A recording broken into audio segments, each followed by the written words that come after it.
Racing isn't easy, but experiencing it is. iRacing puts you in the driver's seat with the industry's leading sim racing game. Drive on laser scan replicas of the greatest racing circuits from around the world. Go head-to-head against other drivers chosen by skill-based matchmaking to ensure competitive racing at every level. Compete across all your favorite series. In officially licensed cars, engineered to deliver the most accurate driving experience possible.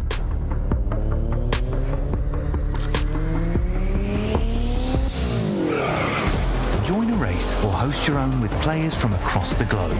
Race against the computer or in a league with friends. Feel the thrill behind the wheel. Visit iRacing.com.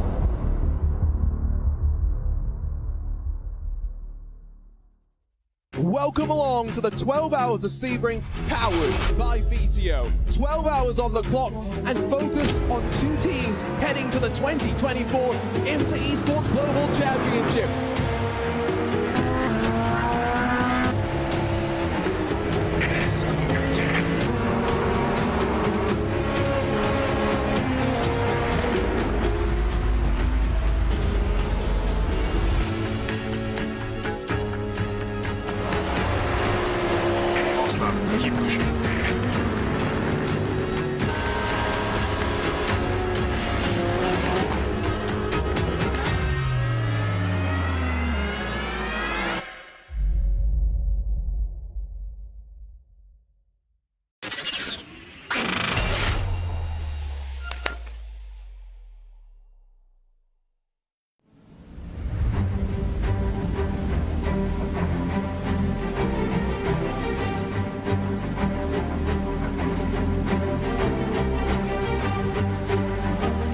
It's been 12 months since the drivers first dealt with the iRacing weather system in the 2024 iRacing Sebring 12 hours.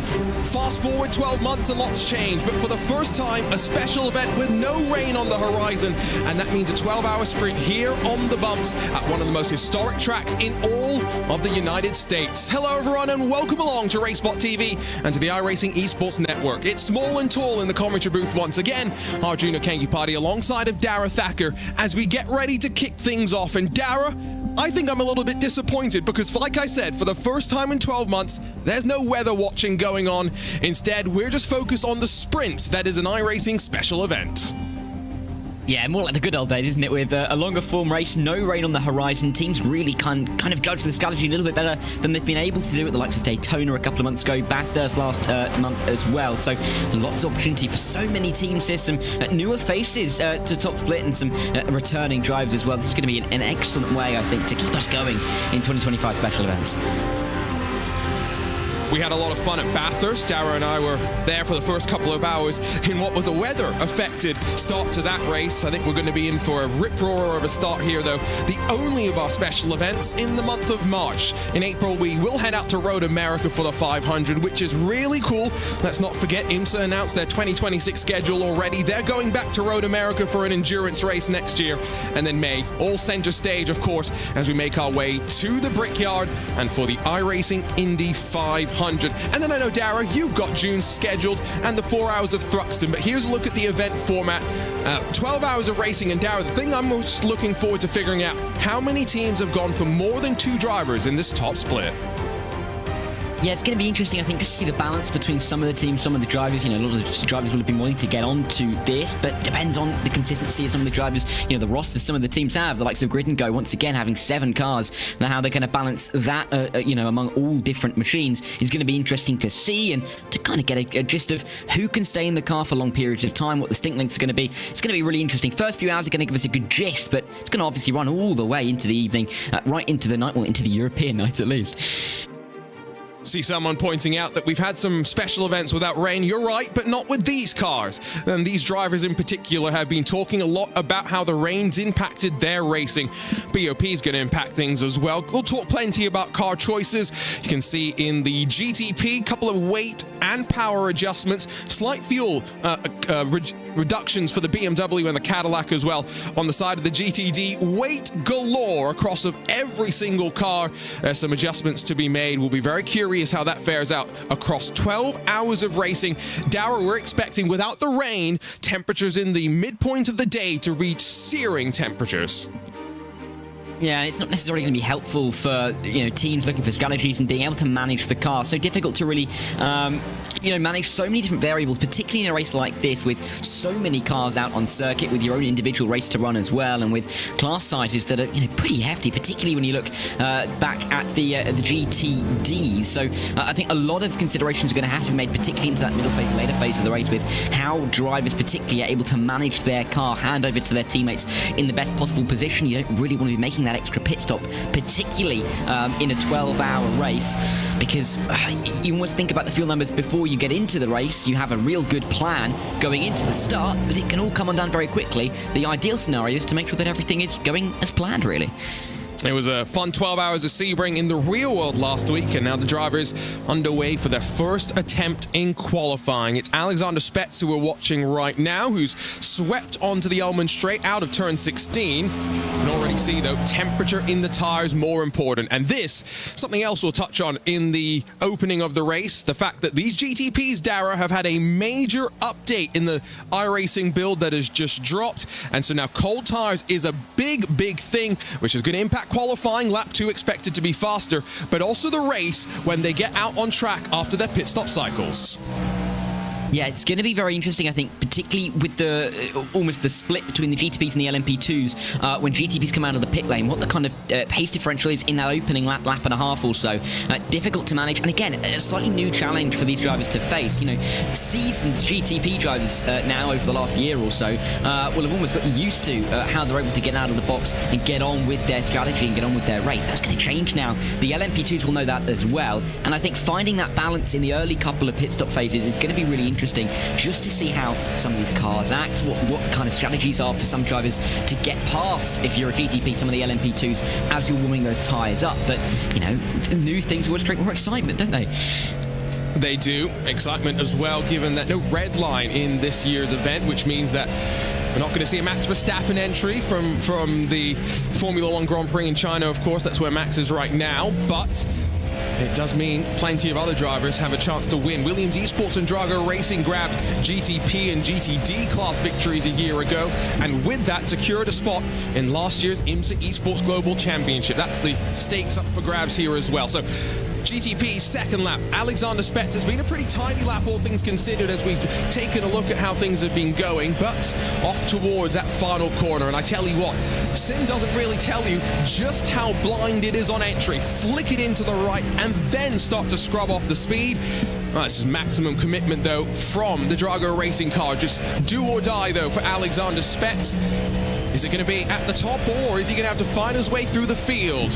For Drago Racing, wait for the time to show up, and it's second on the board for Alexander Spetz. Yeah, good lap time. It's interesting to see the line he takes in towards Sunset, then so many varying lines that you can take through there. A little bit of a wider entry, tighter entry, better exit, or really just applying the pace on the start-finish straight. I was very confused for a second, Dara, because that timing tower on the left said 2.5 seconds, the gap between first and second. Now it's updated. We're talking 61 thousandths between the top three. Yeah, it's absolutely nothing less than a blink of an eye, isn't it, between Munoz, Constantini, and Josh Ladd. It's going to be interesting to see if anybody can really gain away at the front of the field, because with gaps as close as that, you'd imagine that the pace at the start of the race isn't going to be particularly different, but you never do know. Qualifying pace may be different to the race pace. Williams Sim Racing Shield Boss may have a slightly better race car. Williams Gaming Club may have a slightly better race car, but to have two Williams cars up there, it's going to help out the 4 and the 7. As they try and defend the win from a year ago, there's the BS Turner split livery, which, of course, for BS Plus competition, this is a very special track. The home of their first foray into the world of real motorsport with this specific livery as well. And in 2023, it won a race in the IMSA Michelin Pilot Challenge when IMSA came here, and so really cool to see it out in the virtual world as well. Ryan Barneveld not on the board for GTD just yet. It's Drago 1, 2, 3, and 4. Yes, you heard me right. A remarkable lockout of the front two rows in qualifying right now, but is there going to be anyone to challenge them? Could it be the team that did win the Bathurst 12 Hours? We saw Marla Racing Team stand atop the podium. What the BS competition have in store here at Sebring? It's been a tidy lap, I think. The time's not going to be that far down the board for Barneveld. Dutchman breaks the timing beam. Now, where does he place himself? Well, it's only 14th, but we're talking 3/10 or so between the front 8 rows. Yeah, incredible how close it is. I mean, the top three, of course, you can see split by just over a third of a tenth of a second. The fourth Gregor Racing car is just about outside of a tenth, but there really isn't too much to split. In the Sim RC entry with Luke Sebastian in the car, it's just got up into P16 in that GTD class. I think one of the final, if not the final, that we have in the session. But incredible to see how close some of these cars are. No pole margin is bigger than 56 thousandths.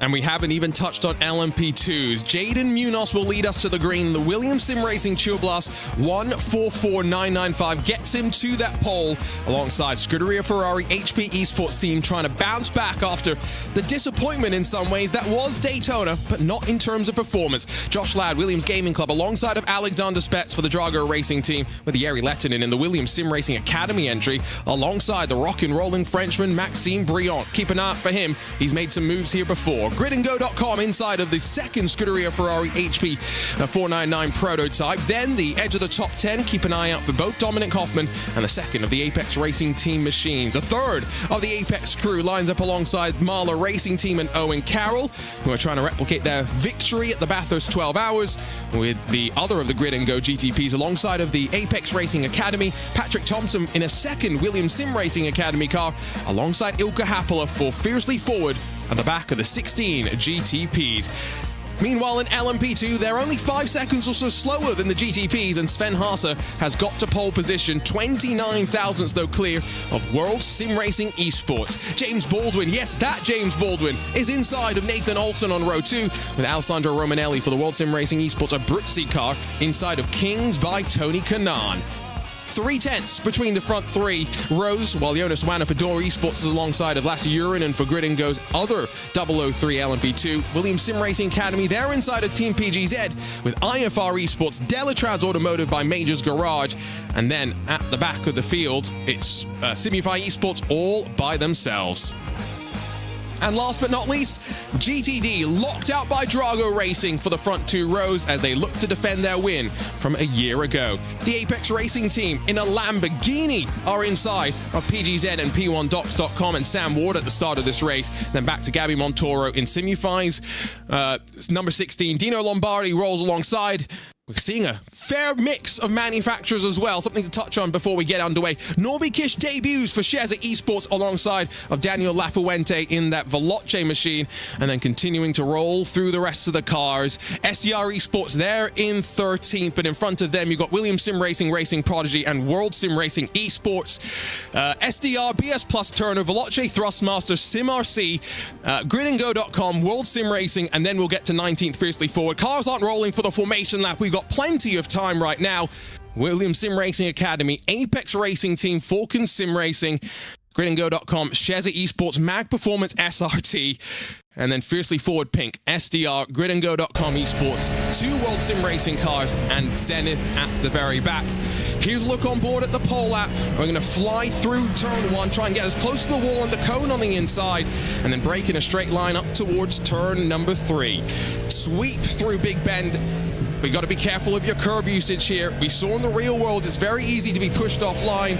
Drivers have got to be cognizant of that as well. Sweep up towards turn 7. Now, 50 odd years ago, this is a very, very different corner. You used to go even deeper into the braking zone here. Now we've got some runoff to work with as well.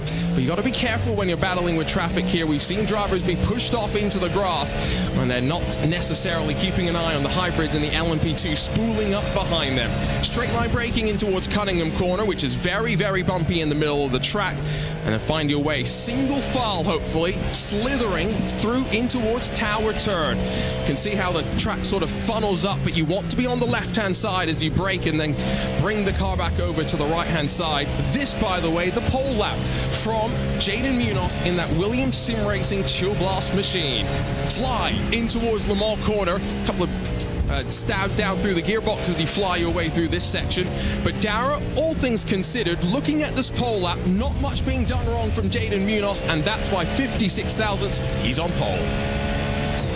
Yeah, incredible lap, really. You know, in Sunset Bend as well, a really tricky corner to get exactly right. You know, we mentioned so many different lines you can take. It's a circuit where it really is differential in the lines that you can take. Interesting when it comes to the lapping that we will occur. Not as tight as we saw Spets get to the inside during qualifying, but it's clearly worked, isn't it? He's got himself onto pole position, and that Williams number 4 car is going to be in a great place as we get ourselves ready to get going in this one. I'll be interested to see what that number 20 Ferrari car can do in towards turn number 1. They're going to be wanting to get themselves to the front of the field in a special event once again after in the last couple of months in terms of special events. I think it's going to be a really exciting race between the leaders at the front, but also in the mid-pack. This is an incredibly tight GTP field, and then you've got to think about the GTDs. 4 draggers at the front. This really has set itself up to be a fantastic 12-hour event.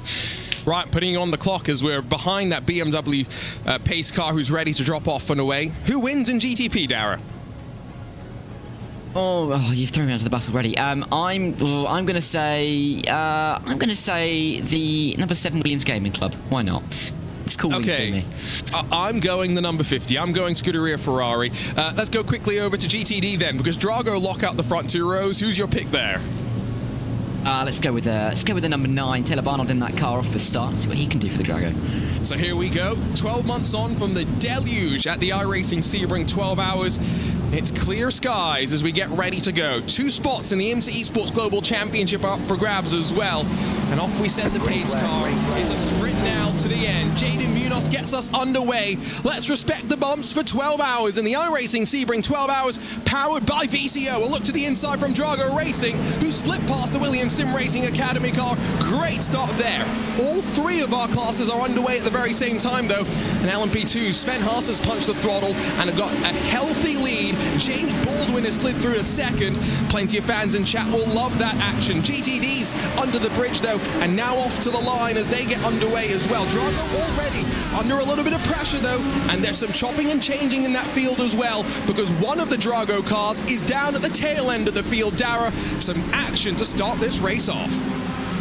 Yeah, spin through Sunset Bend. You can just about see it in the back of the frame there. Not good for the 96 at all. Thibaut Prevost is going to be disappointed with that, but really interesting to see Drago Racing get themselves away with now 3 cars at the front of the field. Let's see what the Signal could do to work its way back through the field. Also interesting to see Josh Ladd be able to get ahead down in towards turn number 1 of the Ferrari entry, as Spets has in that Drago car as well. So really good start for them. Ferrari something back, not what they need off of this start, and they're very quickly going to come under pressure from the 3rd Williams car. That's up in P5. And Josh Ladd got a bit of a tank slapper coming out of Cunningham corner there, and so it's 8/10 the margin that Jaden Munoz has out towards turn 16. A nice tidy start from the prototype classes. It's only in that GT field where we've had some action inside of the 3rd Williams car. There was a look for sure, rather the 2nd Williams car.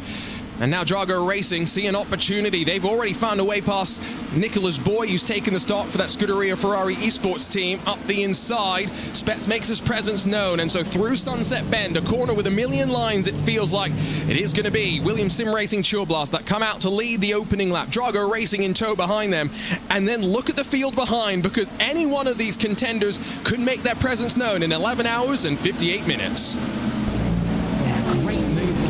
From another move from Alexander Spets to get himself now into P2, really looking racy off of the start, as is this 3rd of the Williams cars. Maybe an inside line for the 22, not going to happen in the end. Nicholas Boy going to defend that one for the time being as they run their way through 3 and 4, where the curbs are so high, so tricky to really aggressively fight those curbs. But this really is a tight start, no gapping as you'd expect early on, and a train that's going to go down the hairpin, likely a move to be made somewhere.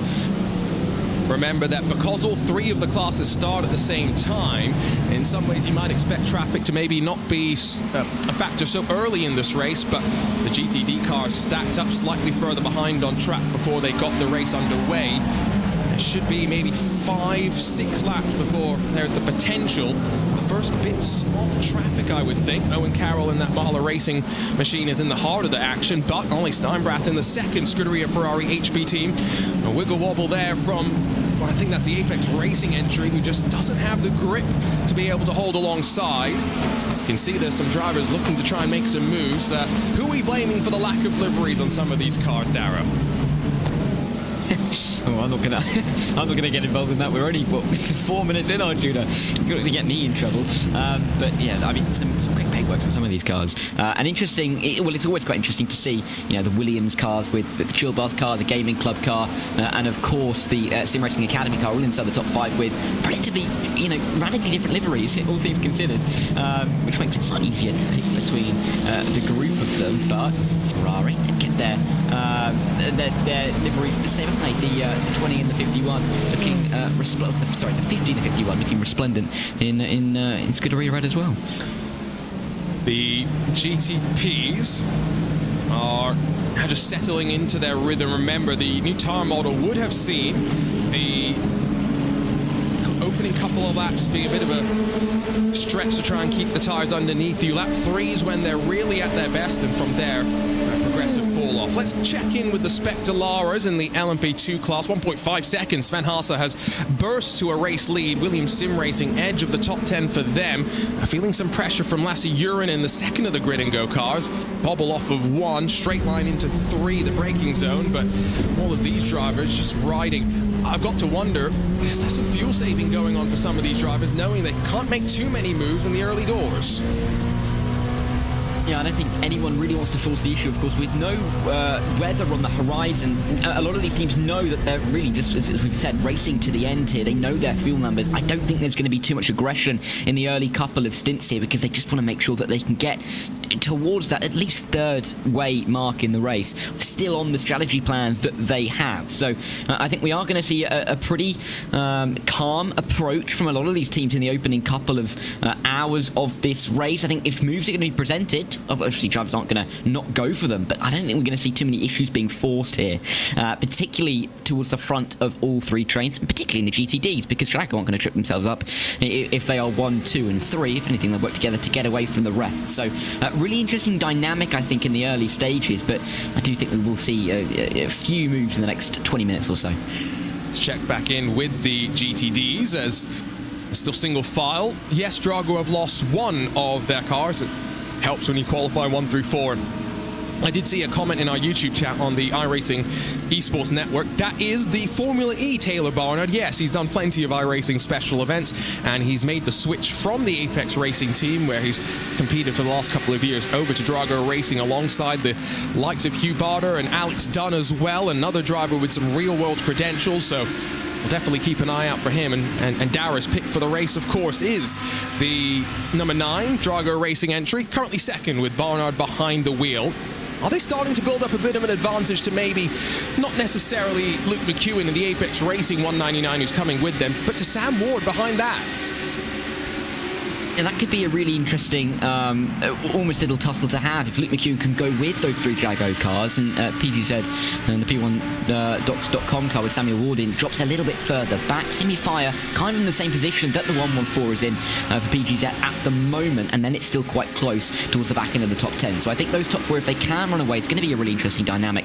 To have Apex almost getting in the way of the 3 Dragos, how much can they influence what the pit stop sequence is like? Can they get themselves up into the top 3, almost offset this trio of Drago cars, and you can't miss them. 3 very distinctive red liveries, very similar as well, with Luke McEwen just in behind. But for the time being, I think Drago are going to be concerned about Luke McEwen, but they could manage him and almost kind of keep him in a box, because there's 3 of them there. They're not going to necessarily be too worried about Luke McEwen getting ahead and then not able to work themselves back through, I'm sure. And quick update from the start in the GTD class, have seen BS Plus Turner fiercely forward, SDR and World Sim Racing Next Level Racing. So that's 4 of the entries in a 31 class car class who are sitting in pit lane right now. So see if we can get a couple of replays and some word from the drivers as to what's been going on. We've hit the refresh button on trading paints, and so I think we've got some new paints back on to some of these cars, including onto this 199, which of course does have the correct IMSA number boards as well. This is an IMSA special event, let's not forget. That's why the winners in the GTP and GTD classes will earn an invite to the IMSA Esports Global Championship. I saw a comment in chat which said we should replace the LMP2 cars with TCR machines. They don't do that in the real world for sane reasons. Maybe we could do that for a special event, though, Dara. That seems like something crazy you do in the world of iRacing. We've done the MX500, haven't we, on iRacing? So there's always room for a TCR at Sebring with some GTPs going around as well. That sounds like a great idea. Anything and everything. That's what we love about sim racing. We can create ridiculous circumstances. As La Fuente's going to have quite a nice circumstance to the inside of in that Veloce Thrustmaster car. Nice move in Sunset Bend. But yeah, I think TCR, it's a bit of a wild idea, but someone's going to do it somewhere, aren't they? Surely. They've got to. I would hope so. Let's do something wild like that, and maybe we can even just host it on RaceSpot TV. Keep it nice and simple. That's how one of the first 24-hour races in iRacing history started as well.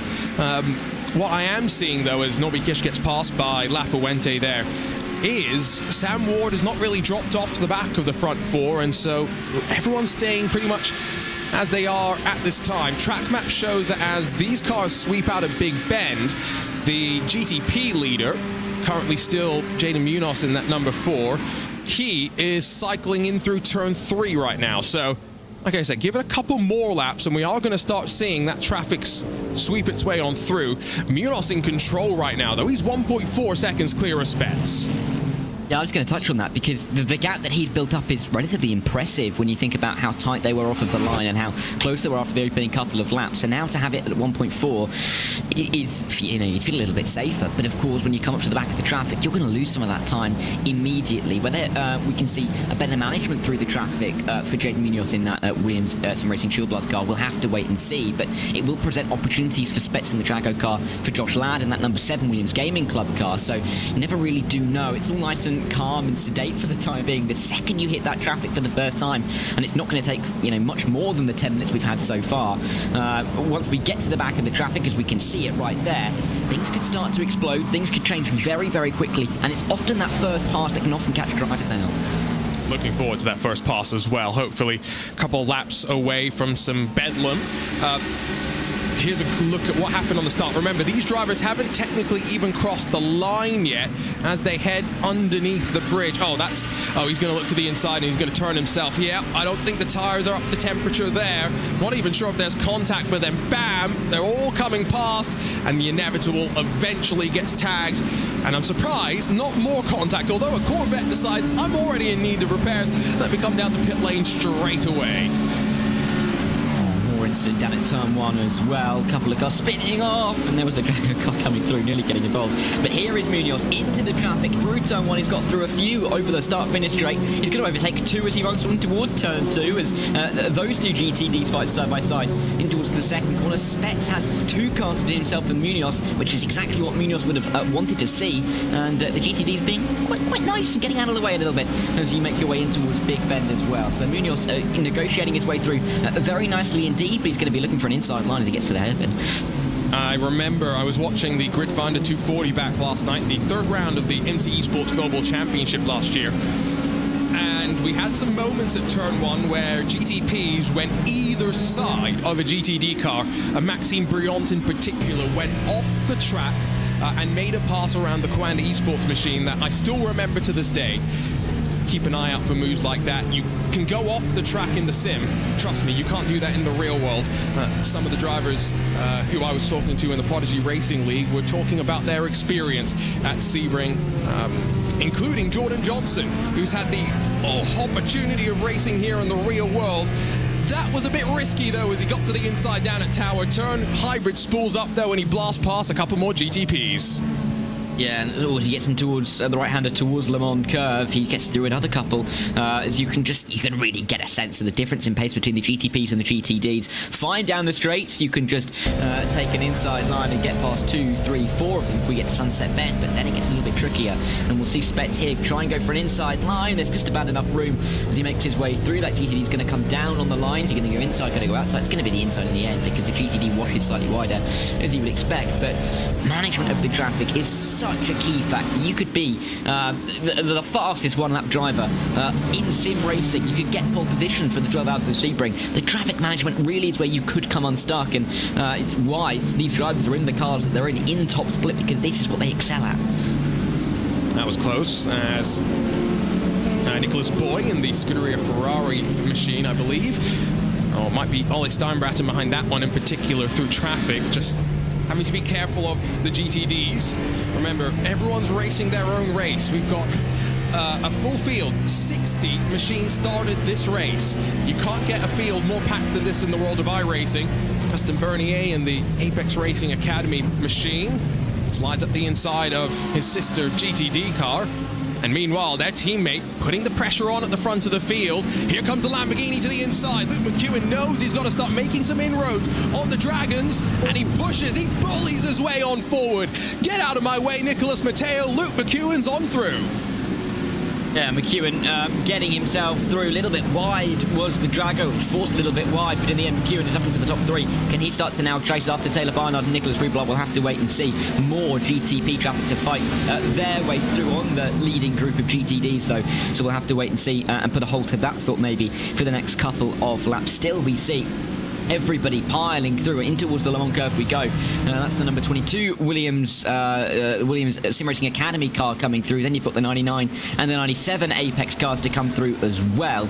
Absolute chaos on the circuit, and we haven't even got to the LMP2s yet either, have we?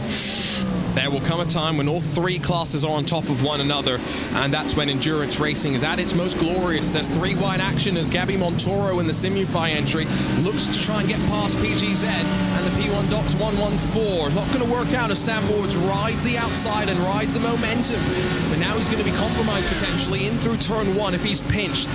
On iRacing, this corner opens up. You can see the wall juts out to the right. It's not like that in the real world anymore. Have an opportunity to carry a bit more entry speed, but no move being made as they funnel back in through the corner. Speaking of LMP2, by the way, 3 seconds the advantage for Aaron Vasquez in the gridandgo.com machine. Sven Haase qualified. Vasquez has been flying on the start. Yeah, Baldwin with quite a bit of work to do, doesn't he, in that 909 car? He's got the gap back to Nathan Olsen in P3, of course, driving that car for the Moradness team. But Effect Simulations with James Baldwin in, maybe hoping to get a little bit closer when they can get up towards the back of the GTDs for the first time. And we're not a million miles away from that either. But perfect start for Vasquez, exactly what he needed. Move to the inside though for the 51 Ferrari car on a BS competition entry. Let's see as they run their way through in towards Tower Turn. It's going to be a real scrap between these two cars, but for the time being at least Ollie Steinbraten's going to have to stick behind Dominic Hoffman because Hoffman's defending quite well in that Zebra car. And for those sitting there and saying, oh, Scuderia Ferrari HP didn't get punished for what happened at Daytona, if you missed it, they did. They got disqualified from what happened after Ole he hit Alt F4. There's no other way to talk about it. Made a snap mistake in the heat of the moment, apologized for it after the race. iRacing took away the win. Grid and Go ended up with the GTP win at the end of the day. The race control team behind the scenes at iRacing made their decisions, and now it's time for Scuderia Ferrari to bounce back exactly the way that you might think they would. It will be interesting as the temperatures build up through the course of the day, how we see this fight between Cadillacs versus Ferrari, because they, with the exception of the BMW M Team BS Plus competition car that you see on screen right now in front of the 51, lock out the top 10. There's 5 Ferraris, a couple of extra Cadillacs in the field, and then 2 BMW M hybrids. We've got no Acuras, and surprisingly, no Porsche 963s either. Yeah, interesting car choices from all of these teams, but you know they'll feel set in what they've got underneath them, I'm sure.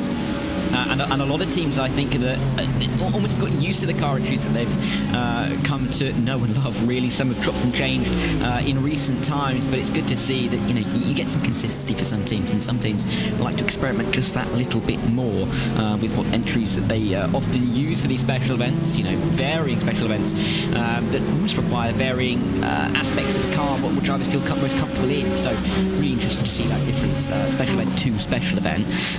But yeah, not even 20 minutes gone, and I think drivers will be trying to settle themselves into their own cars, because for some who may have moved from say a Mercedes to a Porsche, for example, or a Lamborghini, I should say, getting yourself into the car, used to it, and get a good feel for it is really important in the opening step. Absolutely. I called it out earlier. I'm curious how many of these teams, specifically in GTD, have gone for a 3-driver lineup as opposed to 2. I know for sure the 199, Alejandro Sanchez is in there with Luke McEwen and Maxence Godino, so 3 to share 12 hours there.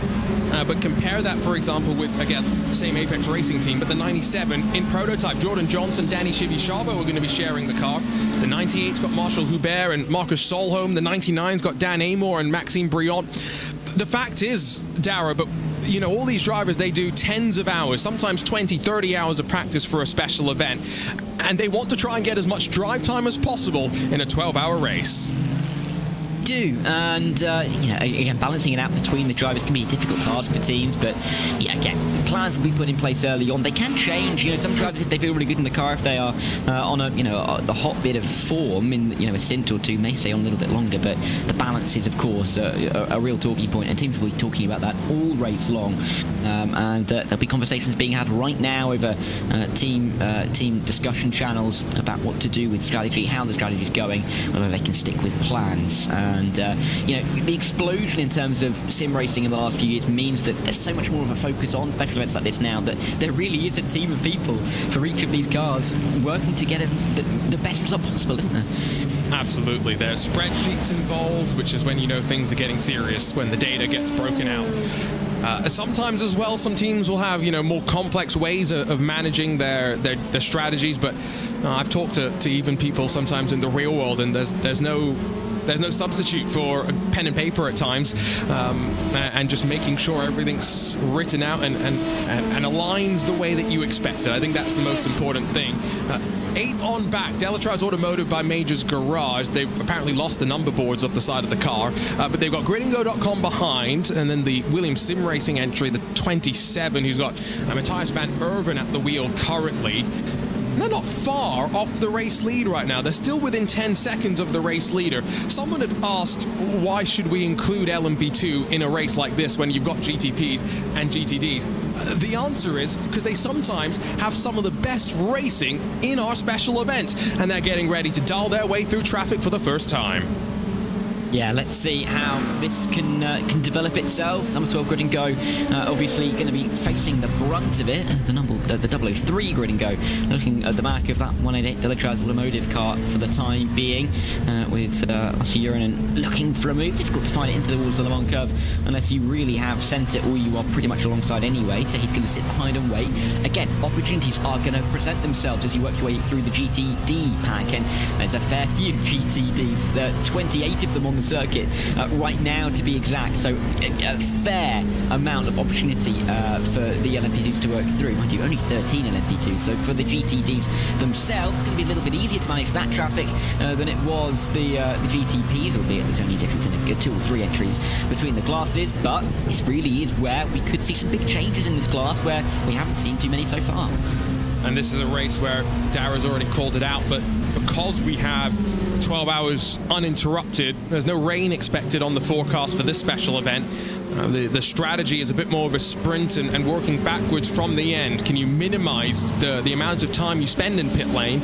And potentially for some of the better teams who are thinking fuel saving already, can you cut out a pit stop? That's a defensive line. You can run the middle of the track. It's bumpy on either side, but just making sure for Delatraz Automotive that Lasse Jurinen doesn't think about a surprise look with still some more of the sports cars in front of them. Out in through towards Cunningham, sweeping past Fangio. This is where it gets difficult as well, when the GTDs look to try and make moves too, because Drago Racing have pulled alongside of Sheza Esports, and it's blocked Grid and Go off. They'll try and now go around the outside through Tower. It's going to let them sweep past 2 GTD cars, but that's the traffic. It gives and it takes, and already the Delatraz Automotive, by the way, Darius Andre back under pressure in towards turn 16.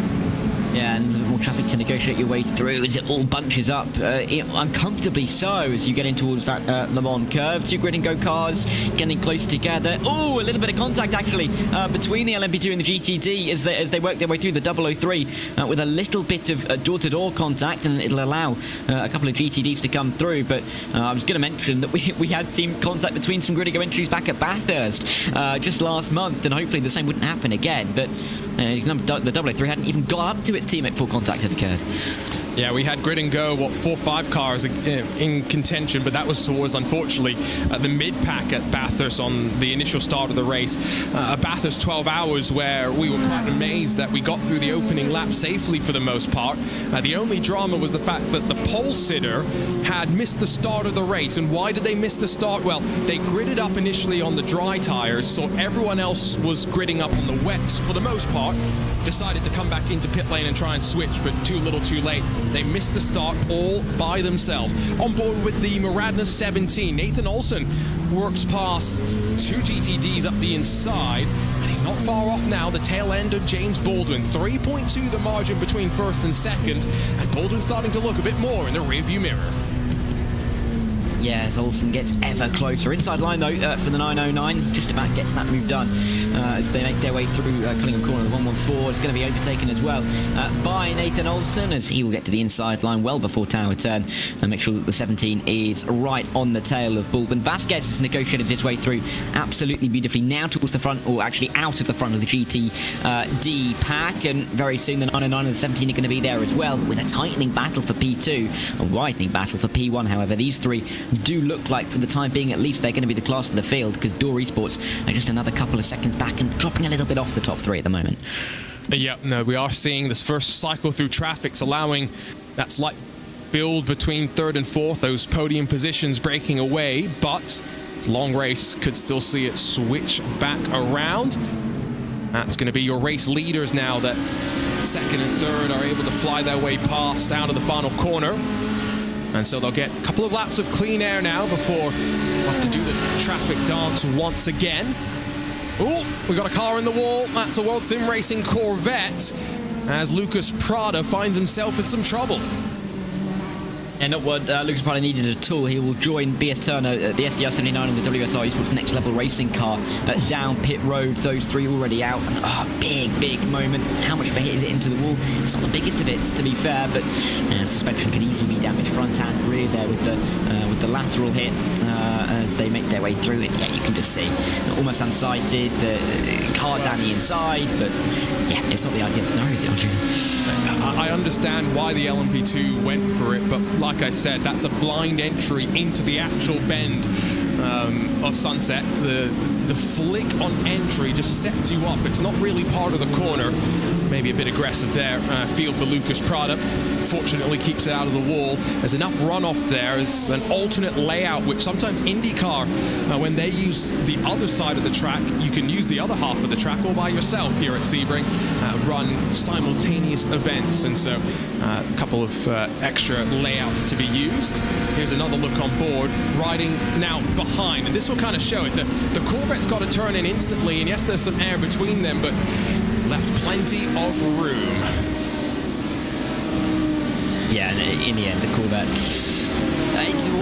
luckily really that the hit into the wall wasn't as big as it could have been. I think there's probably less damage on their car than there definitely could have been, and to an extent some damage has been avoided, albeit that the number 18 is down pit road and is likely to be taking some relatively extensive repairs. Who's that going out to 27? Van Erven's gone around down at the Le Mans curve. He's right towards the back of the LMP2 field, but still not what that Williams Sim Racing Academy LMP2 needed. The only Williams car in the LMP2 class. And so, after getting tangled up in the moment before, Matthias Van Erven, see if there was maybe damage. No, it's just run over by Simufy from behind, just trying to keep patient behind the Williams Racing Prodigy car. That's traffic for you, though. Maybe Simufy expected Williams to go to the right and try and make the move, but Van Erven was being patient. And then sometimes you don't get rewarded for patience. The cruelty of multi-class racing. Exactly. You can't really. You can sometimes fail by winning, can't you? In endurance racing, it's always difficult to judge where that line's going to come from, and yeah, difficult there for Van Erven to be spun around in the manner that he was. But again, the age-old saying, 11.5 hours to go, still a lot of time to recover, but it's just not really what you need at the start of a race like this. In the opening stint, you want everything to be going to a T, you want everything to be nice and calm, you know what the strategy is going to be, of course. The leaders in all 3 categories have had that so far, and that consistency, monotonous consistency, is working out for them for the time being. We'll have to see how long it extends to. This, I don't think, is scheduled for Owen Carroll. That is not even 28 minutes into the race to be down on pit lane. Suboptimal is the word to describe that. Meanwhile, front four still only split by around 4 seconds. So Nicholas Boy in the Scuderia Ferrari HP Esports number 50, 3.9 seconds behind Jaden Munoz as they once again through some GTD traffic work. This is the fun part of the race now, the fact that traffic is somewhat more ever present, and we'll get to a point in this race, especially with 60 taking to the green, even with a high rate of attrition come the end of this race, where drivers are always thinking about traffic in the next couple of corners. That's a good run from Nicholas Boy to get closer to Josh Ladd, who's lost a bit of time to the back of Alexander Spett. You can see the sea of GT cars down towards the final corner of the lap. Yeah, and it's going to be slightly easier to negotiate your way through this time around than it was last time, with the cars a little bit further apart by virtue of the lapping on the opening time. Oh, big hit into the wall. I think that's the number 4, was it? Or the number 7, I should say, Josh Ladd. That rear end definitely made contact with the wall. So there's not too much damage on the car, but it's a hefty hit to the rear left.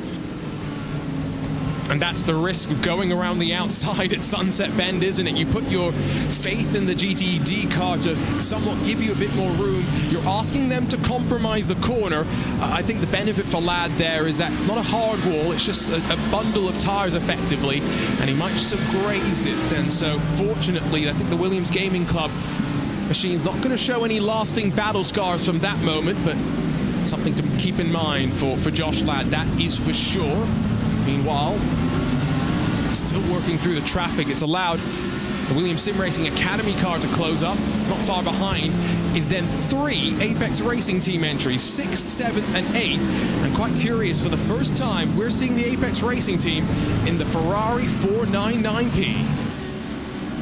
Yeah, really interesting to see how they can race in that throughout the rest of the event. Inside line for 50. I mean, sorry, I got a little bit concerned a minute ago with the 50 and the 22 going side by side in towards the hairpin and in towards Cunningham corner. Let's see this hit into the wall. You can just about see big, hefty hit just the rear left as well, going up into the air somewhat as well, over the bumps, not just the bumps, but the hit as well, factoring into that. Not what you need at all, not good for the confidence either. No, not at all. Lights flash, by the way. That's because the Marla Racing Team car is now 1 lap down, and Owen Carroll is getting out of the way of the leaders. So Nicholas Boy is going to slide past the BMW as well. Meanwhile, there's some grass kicked up off the track for Peter Zuber in the gridandgo.com machine. Remember, they technically winners from Daytona once the disqualification was processed on the results sheet. That's not where they would have wanted to be. Lost 13 seconds or so running off the track. Slips up the inside of the BMW through the final corner. Yeah, interesting to see the move to the inside as well. At the long curve, a little bit of contact. That's how they're going to go around with the Veloce Thrustmaster. Well, either way, both difficult really to see from that angle who turned first, but either way, the grid and go doesn't really matter. Is spun around and is off the road. Ferrari with a little bit more work to do in 51 with Steinbratton to try and get himself back up the order. And the weird thing about that turn, right, Dara, is the fact that even though the white line is not that far off the track, you see drivers go all the way off to the left, trying to open up the corner a little bit more, which, in my opinion, kind of invites the GTP to look to try and pass you. So I'm not placing the blame on the GTD here, just to be clear. This angle will show us a bit more as to whether it turned in properly or not. I'm just pointing out that you've got to keep that in mind as a GTD. You're going to always turn in a bit earlier if you're all the way off the track. And when it's, you know, particularly rear contact to front contact of the slower class, it clearly shows that in that particular instance as well, that the realistically faster car was already through the GTD, probably having to lift off a little bit more to ensure that they weren't going to cause the contact there. Because obviously, as you get up down that Ullman straight, the faster machine is going to pull away a little bit more. So you've always got to keep that in mind. So not great for the Veloce Thrustmaster team in towards this corner here at Le Mans curve. This time around, there's no such problems for anybody as they run their their way through. Still lots of cars closely bunched together. I am interested to see how particularly the GTPs can stay close together after the first stage of pit stops, because we've seen how close they were right off the start. Their pace is relatively similar as well in clean air. Everybody's best lap time inside the top 12 is in the 1:46s, so there's clearly a relative equality in terms of pace. The question is, does that reflect when we put the strategy into that aspect? I think we can kind of see, though, the front five have figured out something in this early stage just to be able, through qualifying, to hold their advantage. It's not too many chop and changes in terms of those front 6 spots. The only swaps, Drago +2 to second, Scuderia Ferrari HP down 2 to 4, so effectively swapped them around, and not much else has happened. But they're 7 minutes away from the pit stop window being opened. About 40 odd minutes is when you expect GTPs to roll their way into pit lane. Around the same window for LMP2 as well. Luke McEwen, by the way, still very much tucked up behind Rubilar and Barnard, 1, 2, 3. However, Nicholas Mateo's dropped off the back here.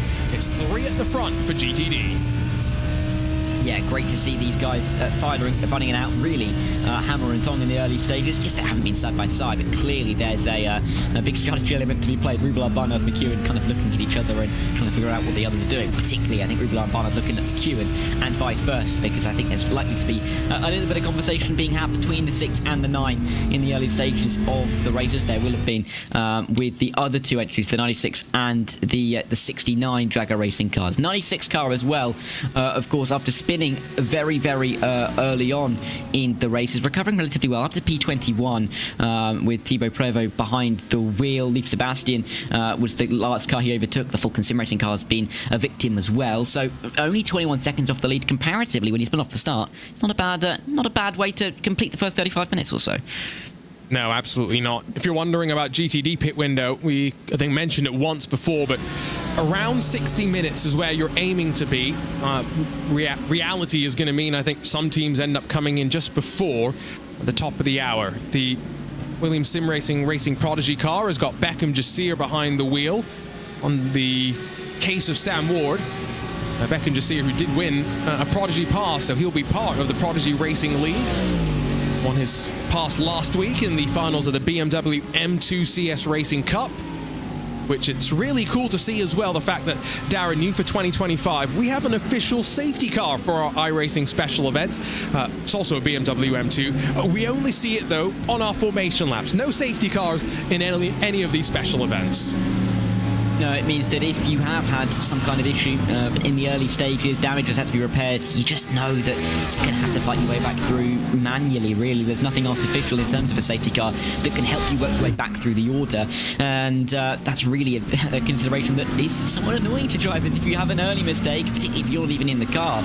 If you're a driver, waiting for the 3rd, 4th hour to jump into the car and you find yourself within a minute already towards the back of the field, already with damage, it can be so frustrating because you know that you have to get all the way back to the rear of the field on pure pace. There's nothing really else that can help you apart from maybe incidents further up the field, but even then there's not going to be a safety car to almost get you a couple of minutes, a few minutes, a lap back on anybody else. So a lot of that consideration is to take it has to be taken into effect, but at the same time I think it also means that with that thinking of some of the drivers, particularly at the front of the field, they are going to risk nothing throwing things away in the early stages like this because they know they have to fight their way back through. Absolutely. That's lights flashing from Simufy. Late lunge on Fiercely Forward. Keep an eye out on LMP2, by the way, given that they are starting to separate themselves out now. And so it's 5 seconds at the front for Aaron Vasquez from James Baldwin. Grid and Go building their buffer to affect simulations. Miradnas then have lost some ground to second as well. They sit 3rd, final step of the podium. Door Esports, 2 World Sim Racing entries, Kings by TK in front of this little battle pack that we're watching right now.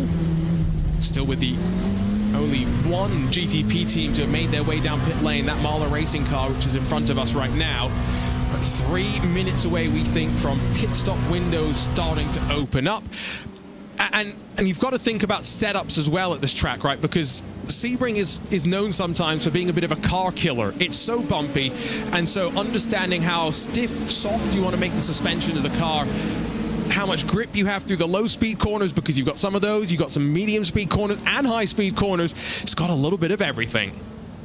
Yeah, it does, and that's why we love this race particularly. It's a real challenge for drivers, and yeah, with the bumps as well, it really adds a little bit, quite literally, of elevation to the race sometimes if you take a bumper a little bit the wrong way, which is easy to do around here. I'm sure Ewan will have a word about that later on in the race, but interesting really just to see how the early stages have just settled drivers in. I think we are really waiting to see that, you know, first couple of stints be ticked past before drivers start to get really aggressive on the moves.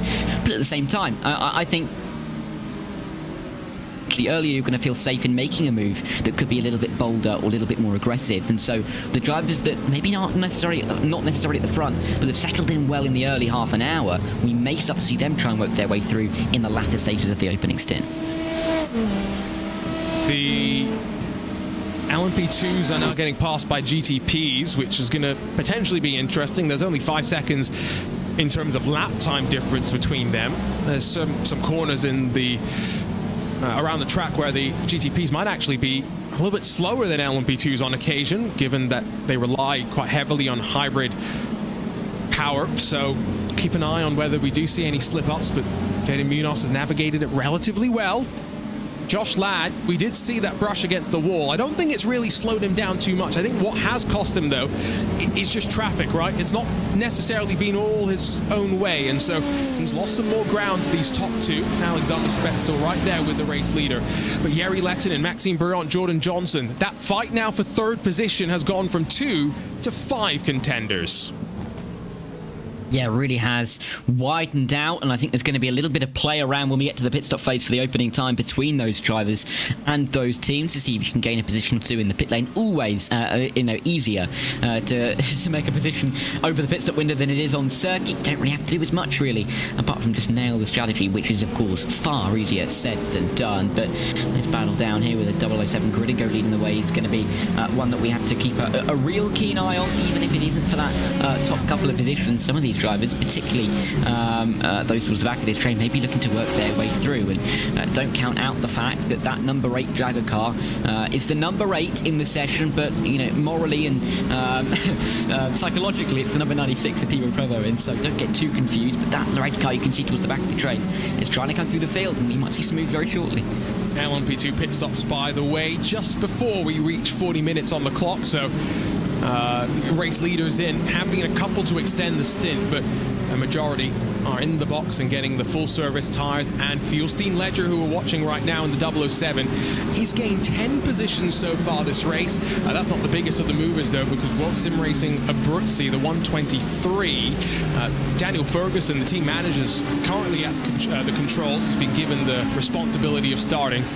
15 spots gained on the race start, so it's been some drivers staying out of trouble and taking advantage. Effect simulations, let's see what the margin's going to be back to Maradness off the lane. You can see not just Maradness, but Door Esports as well, with a slight short fuel, try and catch up and build some track position. It's worked out for them as well. 3 in the draft, exiting pit lane. Yeah, really interesting to see how this blend's going to work out in the next lap or two, and particularly interesting to see when the GTPs come in and out of the pit lane, how that's going to work as well, as we see the GTDs work their way around that final corner in that tight group towards the back of the midfield, and they will emerge just over the pit wall. We'll see. We fly through with the drone shot towards turn number 1. 007 going along nicely for the time being. It's never really a nice feeling to have to drive in your mirrors, is it? So I'm just looking at the pit stop times. It does look as though Aaron Vasquez also with a slightly shorter fuel stop. Just making sure that he builds a bit more of a buffer to those behind. Track position does seem to be something that the teams are keeping in mind, as now World Sim Racing in. That's Gabriel Urdelli. Alessandro Romanelli is going to bring in a second of the Dallara P217s before Lasse Urinen and IFR Esports Elliot Noren are in. Team PGZ, Christian Steenberg onto a 23rd lap of the run, so keep that in mind. Are they going to lap after lap continue to extend the stint? Now that could be definitely something to just watch for. I'm also wondering, as we head now 20 minutes left to go before we expect GTDs into pit lane, We saw Luke McEwen make one move on a Drago racing car. Is he setting up for another one? Because he's within 2/10 of former teammate Taylor Barnard as they sweep onto the Ulman straightaway. And you've got to think McEwen's hungry to try and break up the stranglehold Drago have at the front.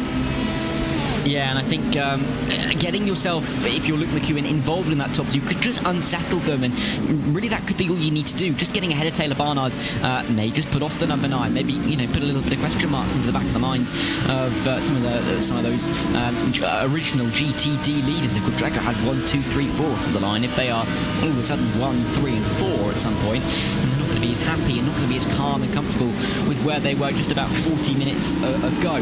I think it's interesting in the LMP2s if we see 119 try and extend that extra stint, because notionally about 40 minutes per stint, which is, you know, what we've done so far, would get you 18 stints over the course of the 12 hour. But with it only being about a 40 minute, just over that 40-45 minute stint, it is slightly easier to extend that if you're going for 18, 17 stints, because it means just extending, you know, a lap or two on each of those stints. It's not as difficult as it would be per se in the GTD category. So definitely something the 119 could be trying, and Steenberg's been the first one to be thrown into that. Keep our minds on it. The fact that Aaron Vasquez short field tells me they aren't thinking fuel saving right now. Just seen a car on the flatbed back towards pit lane. It's the Mag Performance 151. So we've had a couple head back out onto track, but we've now had 5 different GTDs tangled up in something major. That's, well, slightly unfortunate there as he gets slightly tagged through turn 3. Just tripped up through traffic, to be honest. Yeah, not too much. Not really too much going wrong, but not too much going right. When you're getting a little bit of difficulty through the traffic, so little moments there, but a long time to recover for them, and pit stops that, you know, might see the strategy come back to them later on in the race. I think Luke McEwen will be hoping that the race goes a little bit better immediately, because only 4 tenths behind Taylor Barnard, we could see a move for them. But, you know, getting a little bit involved with some of the traffic, as you always will do here during a 12-hour endurance race, could be difficult. But Luke McEwen just happy it seems to be sitting there for the time being and waiting his turn. And whilst the GTDs are all yet to pit, the LMP2s have now pit for the first time in this race. Yep, we've seen Steenberg in. We'll say as well, when it goes back to the Mag Performance incident, slight blame for the driver for going for that gap. Again, through traffic, didn't really need to look for it. Unfortunate for Andrea Bristow that they pay the price. Have seen Fiercely Forward and World Sim Racing's 18 head back out onto track after lengthy repairs. But BS Turner, SDR, and World Sim Racing's Next Level Racing entry all confirmed, I think, as DNFs from this race. Not even 45 minutes in. The best of exits there for Luke McEwen. Ran wide, hit the curb, but doesn't lose him too much time. That is one thing that in the world of sim racing, Dara, I think we often take for granted. I was out at Sebring at the start of this year, and I was driving around the track in my rental car, and the one thing that really stood out to me is A, the curbs, how big some of them are, through 3, 4, and 5. I don't understand how we use it in the sim. It's that scary in the real world to me. But also, once you get 5 inches beyond the edge of the curb, the track just falls away from you, and so there's a real risk-reward balance that you've got to play right. The more times you run off the track, there's more risk of doing damage to your car. As one driver found out in the Prodigy Racing League, when they came out onto the Ulman Straight, a bit of the curb had come up, it had eaten itself alive basically, and they drove over it and damaged the front splitter of their car. It's easy to do, and those curbs are really tall. I mean, to me, they're mountains. I mean, they really are quite high curbs, and curbs you don't really want to be touching. It's part of the circuit where we probably arguably see the least amount of racing side by side, at least at this circuit, and for good reason. It is a worrying point of the circuit for the drivers. You don't really want to be putting yourself in a more risky situation than you need to do. But the later when you get into a stint, the further you go into the race as a driver, you know, you may be driving 3, maybe getting into your 4th hour. The concentration may start to ebb away a little bit, and as you get towards the end of the stint, you're thinking about getting out of the car, maybe thinking about getting a snack before you get back into the car later, and that concentration can loosen just a little bit. And as you said, it's not a big gap between with that risk-reward balance, and so very easy for drivers just to stray the wrong side of it.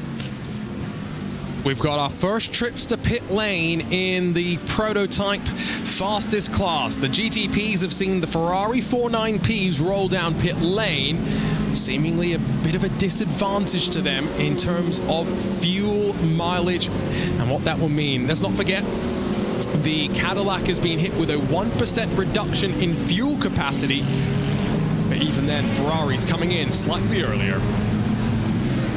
They are, and they're lining up one by one. Perfect synchronization between all of them as they get up and down off of the track, changing some tyres on those cars. You know, very abrasive surface here at Sebring.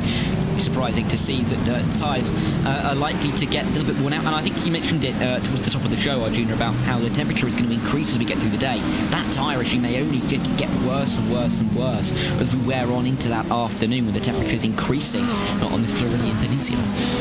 Some of these Ferrari drivers are also saying they feel like they might be at a disadvantage when thinking about strategy. We'll keep that in mind, but that's always drivers. Maxime Briant's had an issue. I wonder if he's just been a victim of cold tires as he exited out of turn one. You can see some of the contingent fly past him, but a replay will tell us more. Remember, brand new tire model for these GTP cars, much more akin to what they have in the real world, and you can see the struggle. He's still not up to speed as they sweep out a big bend. It's going to take a lap or so, and then 3 laps of great grip before things start to fall off. Alexander Spets brings the Drago Racing #1 in.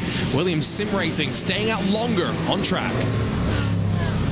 Oh yeah, and it's going to be very interesting to see how the balance out of pit lane for the GTPs works out with some of the LMP2s, but you don't really want to be spinning around, do you? As you come out of pit lane, that's not really the way to start your second stint in the race. It will be interesting just to see the balance, particularly when we see this number 4 Williams Sim Racing Chill Blast car come in, when we see the number 7 come in as well. What is that going to look like off of the restart in terms of the fighting between the cars when they engage in battle once more? I don't think we're going to have to wait long though, because I think we'd expect most of the rest of the GTPs down pit lane soon, with the vast majority of them already making their way down pit road. No driver changes as expected in GTP. See if the leader's able to extend one more lap. That might be something just to think about. An early advantage in terms of fuel. Tidy off of the pit exit for Drago Racing as they avoid lighting up these cold tires. Going to be keeping an eye on that now for 11 more hours. We've seen it in this first pit stop cycle. The best in the sim racing world can make that mistake. We've got plenty of splits of this iRacing Sebring 12 hours going on as well. If you are racing, let us know how your special event is going, what split you're in, and what strategy you're on as well. That might be something for us to think about. That is going to be a pit stop, by the way, for your race leader. Have seen a swap for second. Not sure where James Baldwin has fallen foul, but Maradness, Nathan Olsen up a spot in LMP2. Yeah, good to see a couple of drivers moving their way through over the pit stop window. Clearly, there are moves to be made with strategy options on the table for some of these drivers. So good to see that now. With the 4 and the 7 in the GTP class in the pit lane, this exit of the pit lane is going to be really interesting to see. Chill Blast leading all the way. They're leading the first 50 minutes up to this point. Are they still going to be leading? You'd expect so. But they're going to have to get their tyres to temperature relatively quickly. And they're going to have to almost adapt to the fact that Drago Racing with Alexander Spets, yes, will have been slower on their opening lap, but they will be quicker for the next couple of laps as that number 4 gets itself into a much better operating window. The 7 will hope to come out in P3 as well, but nothing's guaranteed, and this is going to give us a really good gauge on how we sit going into the rest of the race. The dynamic around undercut versus overcut has totally changed. Like Dara says, it's a slow out lap for Alexander Spets compared to the fast in lap for Jaden Munoz. But now already up to temperature and pressure are the Michelins for the Drago Racing #1 as he blasts his way into the opening corner. Bit of a wiggle there for Munoz as he's tentative. Where's Josh Ladd through all of this as well? Spets has already passed, so that's somewhat expected as well. But it's 4.4 seconds between the top 2 right now. What's it going to be at the end of this out lap for the race leader? Let's see as they work their way through. Spets is that gap behind nearly 4 seconds, but it is going to close. 3.8, what does it come down to? I think that's going to be the key question. Having some traffic on the outlet for Munoz as well isn't going to help because he's not going to be as fast to negotiate his way through as he had been before. Josh Ladd, of course, going to drop back a little bit, but you can see 3.8 seconds was the gap. It's now immediately 3.2, and it will continue to close. The Spets with the undercut making himself a little bit closer to the number 4 than he was before. Still coming down, but maybe not fast enough. Nicholas Boy's teammate Ollie Steinbraten in the second of the Scuderia Ferrari HB machines slides past Sean Campbell, who's just left pit lane this lap. Campbell went that one extra lap in terms of strategy, and so he finds himself now just getting those tires, like we mentioned, into their window. 2 seconds already, though, between Munoz and Spets, so it's been cut in half on this lap. They're headed off towards Ulman straight, though, so I have to think Jaden Munoz has got the tires mostly up to their window. Left side of the screen, you can see the pit stop times. Not much difference in terms of this particular class. No one doing anything particularly different to try and find some track position. Yeah, I think track position going to be key here. We've seen that in the opening stint, it's not been the easiest to overtake, albeit we have said time and time again that it's likely that the drivers are waiting and, you know, biding their time for the later stages in the race. But it's definitely interesting to see how these pit stop phases are going to change. And you can see with the pit stop times that, you know, Dominic Hoffman, 40.8, shortest time inside the top 11 on pit road. Nicholas Boy going a little bit longer, 42.7, but we aren't talking a big margin in terms of the difference in those pit stop windows. Maxime Briand getting into the top 10 as well now in that 99 Apex car. So I don't think we're going to see too much change on pit road, but if you're close enough to the car in front, something can be created, definitely. If you want live timing, head on to the RaceBot YouTube channel. Links there for you to follow to all the data your heart could enjoy and follow along through 60 different cars running around track. We've had a few retirements, yes, but a full field for the second VCO Grand Slam of the year. GTP and GTD winners are headed to the IMSA Esports Global Championship at the end of the season.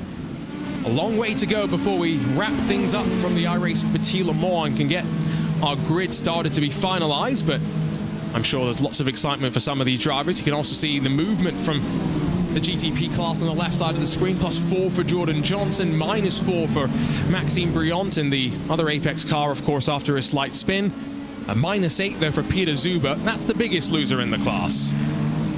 Yeah, and you can see everybody else really gaining through that. You know, the likes of Jordan Johnson standing behind Peter Zuber and now is 9 places ahead to show the kind of difference in luck and fortune in the opening 55 minutes of a race. But if that was 55 minutes, what can 11 hours and 5 minutes hold for you? As Spets, yeah, gets to the lead. Here we go, off towards Sunset Bend, and suddenly wondering if Munoz has not got his tires warmed up perfectly. There's a risk if you overheat the tires in those first couple of laps, you're in strife, bagging doors and trying to use the GTD as a pick. Jaden Munoz not willing to concede, and a battle at the front of the field, closing on the first hour complete in the iRacing Sebring 12 hours. Munoz goes defensive, covers off the look, but the race lead is well and truly up for grabs. And this is going to be really interesting to pick up on as we get through the race. It was one lap earlier that we saw the pit stop for the Jaguar racing car than Jaden Munoz, and we saw that 4-second gap diminish within about a lap and a half as well. Really interesting to see that pace difference with the tyres having to get up to temperature now. Munoz defending a little bit into the hairpin, but looks like he's cut his bets off for the time being at least. But clearly then, you know, a 3-second gap is not going to be safe. 4 seconds doesn't look safe. 5 maybe on the cusp as well. Intriguing. He looks up the inside at Cunningham. Munoz didn't think he was going to try and force that door open. We've got traffic in front off to Tower. It's Shezza Esports in the Corvette. And he's going to see them up the inside. That's wise heads from all three there to recognize the situation. Hybrid spools up now as they put all the power down. It's 500 horsepower off to turn 15. Not going to see this change here. It might be into sunset once again. I don't think I've seen Alexander Spets this fired up at the start of a special event. Surely not at turn 16. Jaden Munoz once again does not see it coming, and off onto Omen Straight. Hybrids into power once more. A drag race into the fast right-hand entry. Munoz on the wrong side of the track to cover this one off. 4 bits of contact down the straight as well. But it's a new race leader with 11 hours and 3 minutes left to go. Drago Racing hit the front. Munoz is going to try and rip the outside at turn number 1.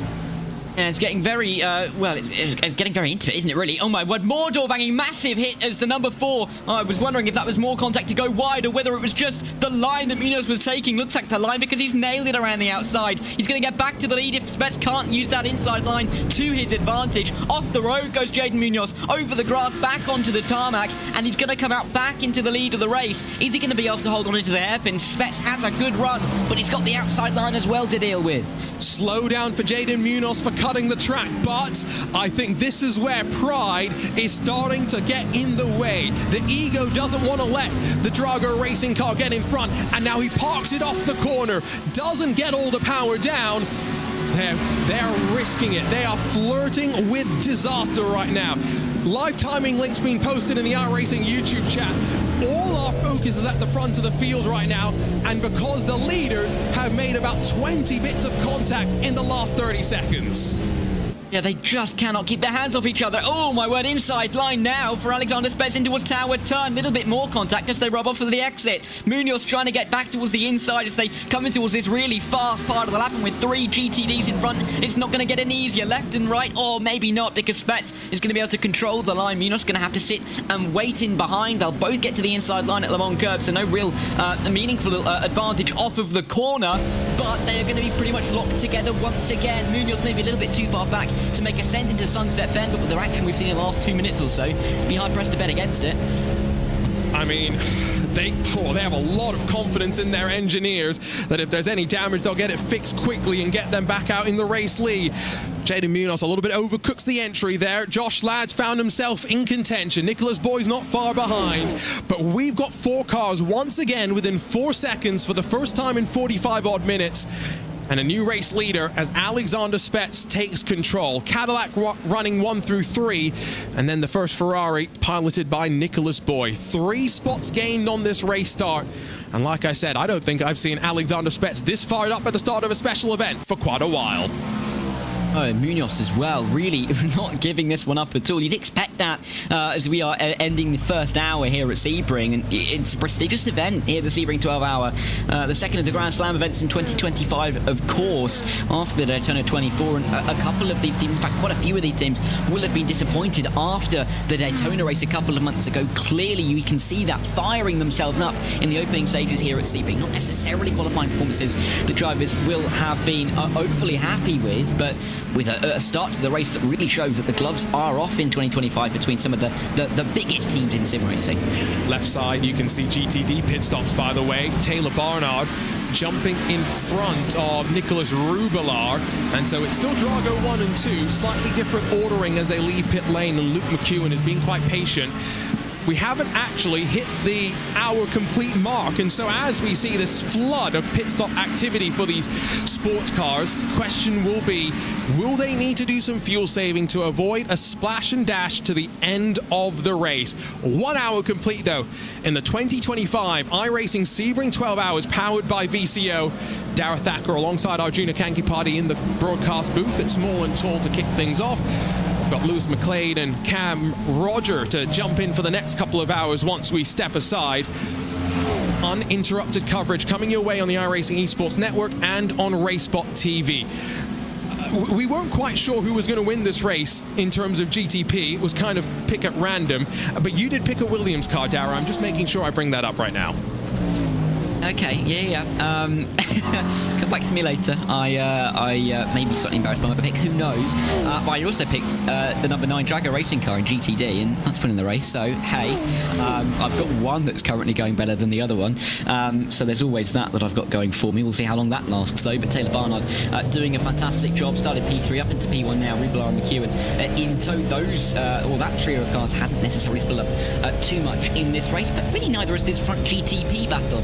Similar distances between first and third in the GTPs and the GTDs, which is fantastic to see. An hour's worth of racing and 1.5 seconds is exactly what we want to be seeing in a special event.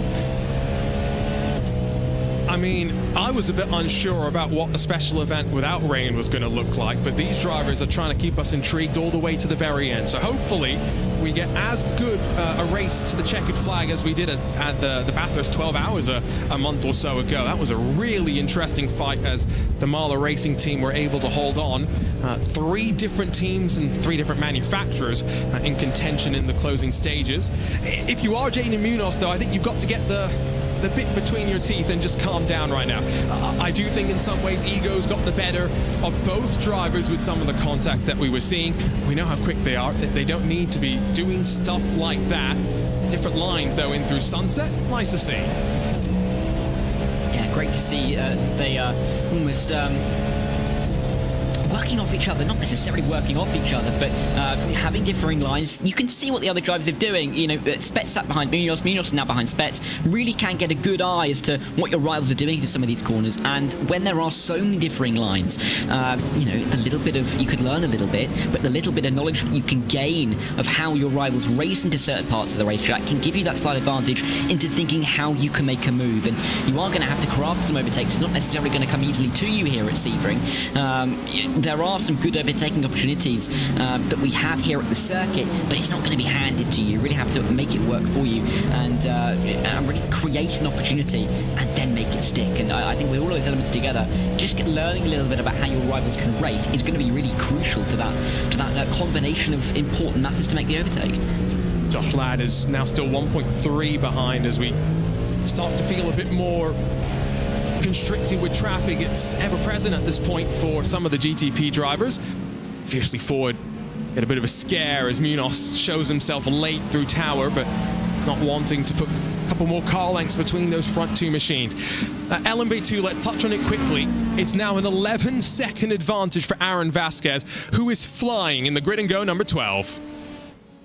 Doing an absolutely stellar job right now. Olsen and Baldwin were right up behind in the LMP2 class in the early stages. Have just fallen away, and now that gap between first and second at 11 seconds, the gap between second and seventh, which is now Alessandro Romanelli as he's been overtaken by Urinen, is only about just under that 8-second mark. So really does go to show the dominance that Vasquez has shown in the opening stint of this race so far. Started on pole, continuing to lead this race and looking imperious for the time being. Absolutely the most comfortable leader with absolutely no doubt in the early hour of this race.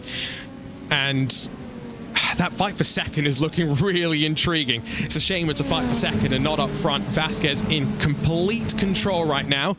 That's the Maradness 17. Nathan Olsen sharing the machine with Dion Fiallo. And 2 pretty quick drivers. Of course, Daniel Morad, the driver behind the Maradness program. Great to see them out in top split. Of course, Daniel competing out in the IMSA paddock once more this year. Not going to see him, I think, in this top split. He's been racing GTDs, of course, in the Mercedes GT3 around the world. And always great to see how the Maradness squad continues to evolve. It's been cool, this community program, because there was a time last year where Daniel flew a bunch of iRacers out to Texas and put them in his Mercedes GT4 car for a day. It was a really cool video which you can go and watch on YouTube. And it's always fun, isn't it? For those who get given opportunities like that, I know I would, you know, nudge, nudge, wink, wink. If anybody, you know, has any free stuff, iTuner, you know, if you ever need a small person with you in a car, a light person, you know where to find me. But it's always great when opportunities are given like that, and it's fantastic when you get to almost see that crossover between sim racing sometimes and real world racing. We get it with drivers here, not least Taylor Barnard, of course, from the driver this year, after working his way through single-seater junior ranks over the last few years. And it's great to see drivers that go from sim racing to real world racing, like James Baldwin in the LMP2 class. You know, world's fastest gamer, of course, drove in GT racing in the last few years, has done some really great work. And it's great that now, after the progression over the last few years in sim racing, we get to now see almost the combination of the two, of real world drivers coming to the sim world and sim racing drivers going into the real world. It's fantastic. And, you know, let's talk about the real world just very briefly when we talk about GTD leads as well, right? Taylor Barnard sits in the lead. Lewis McLeod's going to be on for the next couple of hours of commentary. He commentates on Formula E. on the radio, so he's very familiar with Taylor's start to 2025, but he has been on an absolute tear in his debut Formula E campaign as part of the I've got to get the entire team name correct. Is it the McLaren Neom Formula E team? Something like that. Something like that. I think it's Neon McLaren Formula E team. Something like that. Okay, just rotate those things around. Got it. Yeah, Neon McLaren Formula E team. There you go. Just double check. So Lewis will have plenty more to say about Taylor than I can, but I'll just say he's flying out there in Formula E. But Drago have not just brought Taylor in, but like I mentioned, Alex Dunn, who races in Formula 2. They brought Hugh Barter in as well, who's done plenty of racing at the top level of sim racing and brings the real-world experience as well. Drago Racing have just... This year in 2025, they've already won an iRacing World Championship a couple of years ago, but they're looking to try and build to even bigger things. Great to see, and to have these drivers getting into the sim racing world, embracing it as well. You know, they're not always racing every single weekend, and you know, we've seen many drivers now getting themselves involved in some of these iRacing special events, even just racing on iRacing in general, building up a community of people online that follow them. It is a fantastic way to really generate a fantastic community, and a great community we have in sim racing. It's grown, and now we have the opportunity to look at, you know, the list of names in the race right now. And some of the names have been around for years, some of them are newer faces, and some of them that we aren't necessarily used to seeing them in the sim racing world, but are really excelling as you'd expect them to do. Luke McEwen did go off the track a couple of laps ago, but he's closed back up to Nicholas Rubilar, to Taylor Barnard as well. The Lamborghini is well and truly up for the fight. Of course, we are more accustomed to seeing the Apex Racing team in a Mercedes, of course, but the fact that they've gone for the Lamborghini, and they've also got a Mercedes entry in this field, it should be noted. The number 2 is down in 13th place for them. I think it just shows they feel like the Lamborghini's got an advantage, but we've got Audis running up front. There is a Mercedes in the front 5. Williams Sim Racing Prodigy are there. There's some Corvettes in the top 10 as well. We've got a nice, decent mix of the manufacturers, even though we may not have Acuras at the front, we may not have too many BMWs at the front, but once again, iRacing's BOP has shuffled around drivers and teams into different manufacturers. Yeah, and it's been interesting to see that development and that progression over the last couple of years. Of course, teams can have gone different ways over the course of the last few years, and with almost the development progression in iRacing and the updates that have been made, not least in the last week with the GTP update that we have seen, really does go into considerations for teams on what cars to drive, where their drivers feel most comfortable, and you know, that can lead to certain roster changes and keeps us broadcasters on our toes, isn't it?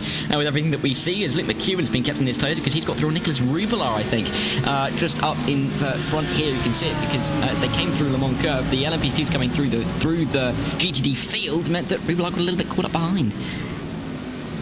And once again, you go out wide to try and open up the corner. You've opened up the door as well, and Luke McEwen takes his opportunity, and now no longer is it Drago dominating up front. One point it was 1, 2, 3, and 4, but Luke McEwen has picked them off one by one, and now just one final driver to work past. A little bit of contact, yes, but that's sports car racing, I think, for you there. Not really too much aggression or intent on either side. There's been more egregious contact that both you and I have seen in the past. Yes, that's fair to say. Far more egregious contacts, I think. It's not one there that we're specifically going to remember in about 11 hours' time, but it's a move that could end up being important for the big picture in this race, albeit only an hour gone, but sometimes strategies could really change, and races can, or the faces of races can change in the opening couple of stints, and where you feel like you can get to is going to be radically different. For example, the Jaguar racing car that went around towards the back of the field in the early stages, the number 96, of course, were looking towards getting themselves at least onto the podium, maybe for a win in the race, but their expectations had to be immediately changed going around, and now have to fight their way back through. So things can develop, but let's wait and see, because Apex have looked quietly confident in the early stages, but Drago still have a few tools up there to help them out. 10 minutes ago, weren't we getting really excited about a fight at the front of the GTP class? Am I crazy? Yeah, we were. Where's that all gone? They've all settled back in now as Alexander Spetz leads by 9/10 from Jaden Munoz. It's still Drago Racing from Williams Sim Racing Chilblast. That, by the way, it's going to take me a while to get used to it. It's not Williams Esports anymore. It's Williams Sim Racing. It is. Well, and seemingly that name's got a little bit calm as well, like the race has at the front of the field. Steinbrat's not getting too calm, though. They work their way through the final corner. Side by side it was between himself and Hubert and the number 98 Apex Racing team entry with the number 99. Just in behind is Maxime Briand. So, interesting little battle back here. But it is a little bit quieter at the front of the field. But I think it's what we expected, really. Second stint, somewhat similar to the first stint. You don't want to be making too many aggressive moves. And I think for the number 1 and the number 4, they had enough aggression to last the most of the race in that battle that they had about 10 minutes ago. 48 minutes to go in this particular hour, so that's about 48 more minutes for the GTDs before they come back into pit lane. For LMP2s, they are not far away from heading off to another pit stop cycle, so we'll keep that in mind.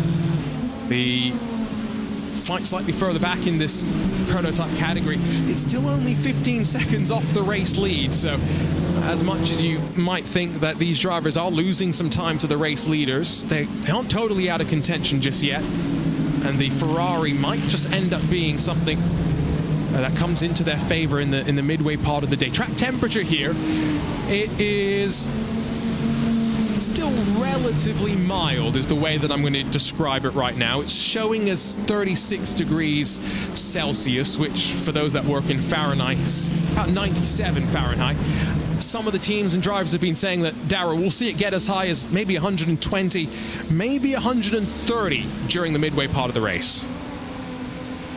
Yeah, and that's really going to be a bit of a tyre killer if you're getting over that, 50-degree centigrade track temperature. Let's see back in Europe again. But it really is a difficult tightrope to walk with the tyres here at Sebring. The surface is so abrasive, of course. You can see visually that it's not necessarily a flat, smooth tarmac surface that has been repaved over and over again over the years. It's not necessarily a surface that would necessarily be put down if you were making a circuit now. So definitely one that's going to challenge the drivers' abilities to manage tyres through the middle phase and the later phases of the race, but that's why they're here. They're in top split for a very good reason. But it therefore could lead to a little bit less racing action in that middle phase, with management being the key word. Management that... all I'm going to say is if you wanted to make these special events even more intriguing, you could do something that's not maybe very realistic, which is fuel and tires done separately. I know they do it together in IMSA, but it's something I'm not a fan of personally. The other thing you could do, we could add tire set limits. I think that could be a really interesting thing, because imagine, Dara, if you got told you have to double stint a set of tires until for every single part of the race, right? And it totally changes the way that you set your car up, the way you're going to drive the race as well. And so I think teams will adapt to those sort of challenges. That's one thing that I'm hoping that we do see in future iRacing specials. Yeah, so do I. And we can always look to the future with excitement every single time we think about it in terms of iRacing. Year on year, the slight changes that are made, the progressions that are made really do excite us, and you're absolutely right. There's a lot to look forward to in the future, not least in the coming months. New special events, of course, coming. Throxton 4 Hour is in a couple of months. Throxton, of course, new to iRacing in the last few months, so that's going to be a new race for us to be able to negotiate. It's going to be slightly different in terms of the visuals to here at Sebring, but we'll have to see how the drivers who do want to attend the Throxton 4 Hour, I expect it's going to be quite a popular event, but that's just one of many special events that we have throughout the rest of the year, and many races that these drivers will do for their respective teams. Some of them know each other inside and out for the amount of hours they've raced side by side, because there's so many hours of sim racing now in special events for these drivers to really get their teeth into.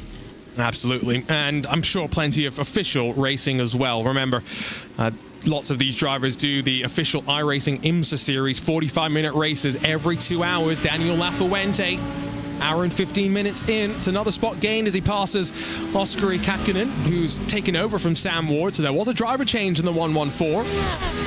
So Lafuente is now 3.9 seconds behind, well, his former team, the Williams Sim Racing Prodigy Mentry, the best of the Mercedes in the GTD class. Let's see how long it will take for him to close that gap at the front. Speaking of gap at the front, by the way, Luke McEwen is still 1.9 seconds behind Taylor Barnard. So after making the move in the Lamborghini, he has not been able to make significant inroads on the race leader. Barnard is paired in the number 9 with Hugh Barter for this race. So that's a pretty impressive lineup for you to have picked Dara as your pick for coming out on top. Well, I mean, Hugh Barter back at the Bathurst 12 Hour was really one of the standout drivers, wasn't he? When we went racing there, didn't necessarily qualify, well, actually qualified very well, dropped down the order, then worked his way back through the order after, it was disconnection, wasn't it? Of course it was, off the start of the race, so had to work his way back through the field, and in the end getting a fantastic result for the team. But to have Taylor Barnard and to have Hugh Barter, two drivers who are very well versed, particularly in junior single-seater categories, it's great to have them teaming up as a duo and leading the GTD field as well. So many big names in that GTD field that are not just in the cars now, but will get into the cars. Of course, Norby Kish in the Shezza Esports car at the moment, down in P9. So many yet to get into the cars as well. So it's a really exciting time in sim racing, and exciting to see more and more drivers who you may recognise from real world racing get themselves into the sim. Yeah, you mentioned Norby Kish, which, yeah, that's a name that maybe not everyone is going to recognize in the viewing audience, but he is a 6-time FIA European Truck Racing Champion, and he's actually in the last 4 or 5 years been racing as part of BS Plus competition. He's won 2 digital Nürburgring, maybe 3 actually, digital Nürburgring Endurance Series Championships. So he's got skills in the virtual world, and it was announced a week or so ago he was leaving BS competition. It makes sense that he's landed at Shezza Esports. It's been great in 2025, a true Hungarian outfit in the world of sim racing, and he runs in 9th position right now. He's sharing that 24 with Balash Pala, with Daniel Dish, is I believe how you say the name. So looking forward to seeing a bit more from Shezza for the rest of this calendar year. Some new teams in this special event as well, because I saw some questions about it in chat. No Team Redline for the Sebring 12-hour event. They've got some focus on other sims, some other events going on right now.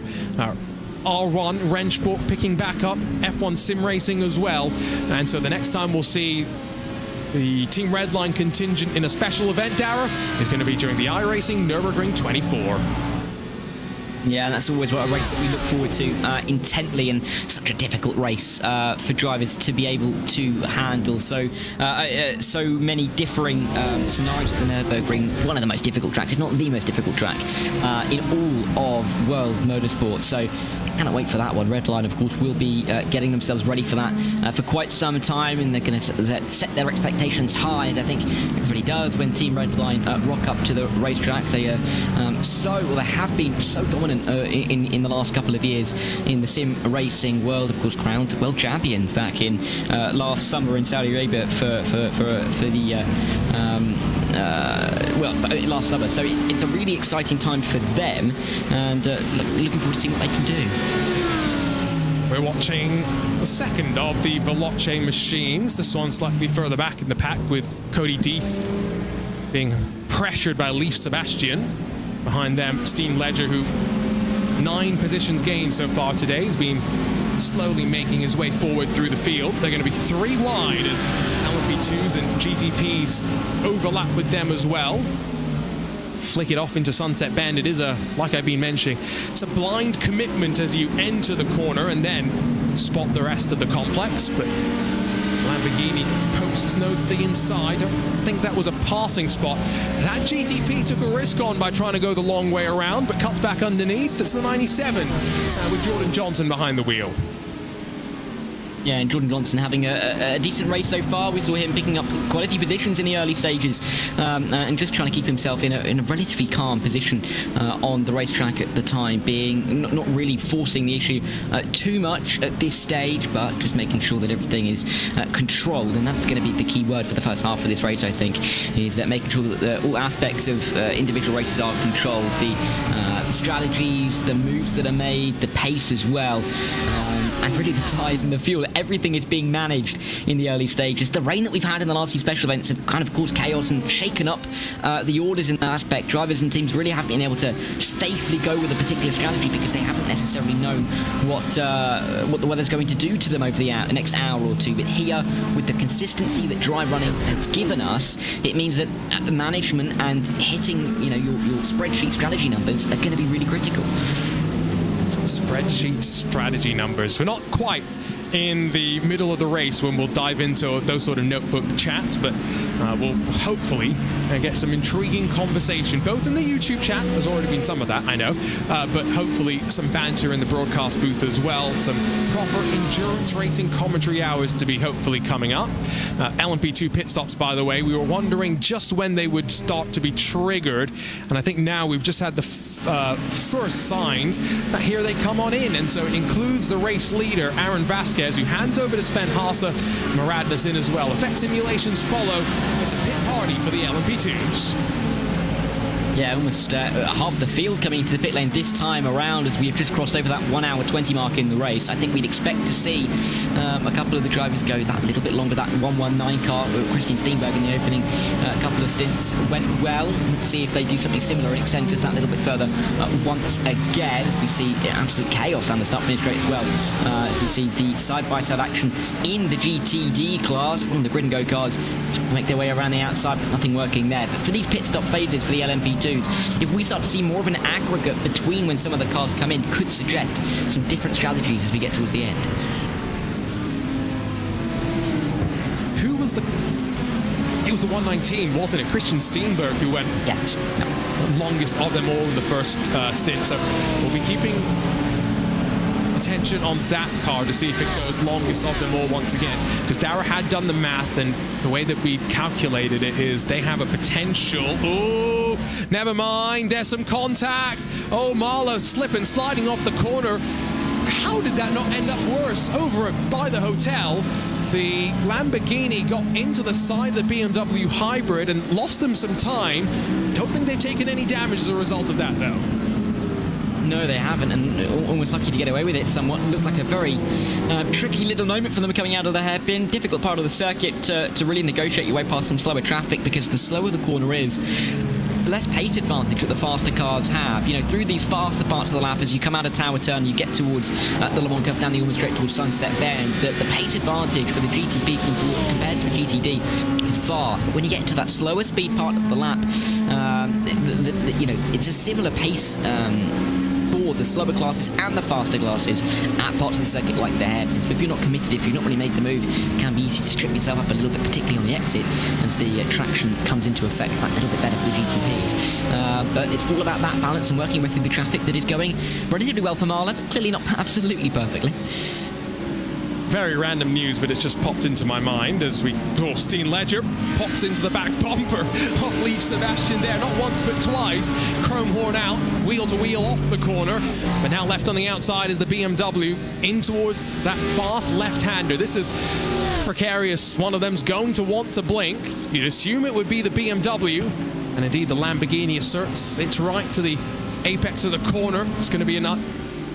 Up and under attempted, but with the traffic incoming, and Ledger has to avoid looking to try and make that move, but it's that traffic management to say the very least. Windshield wipers working.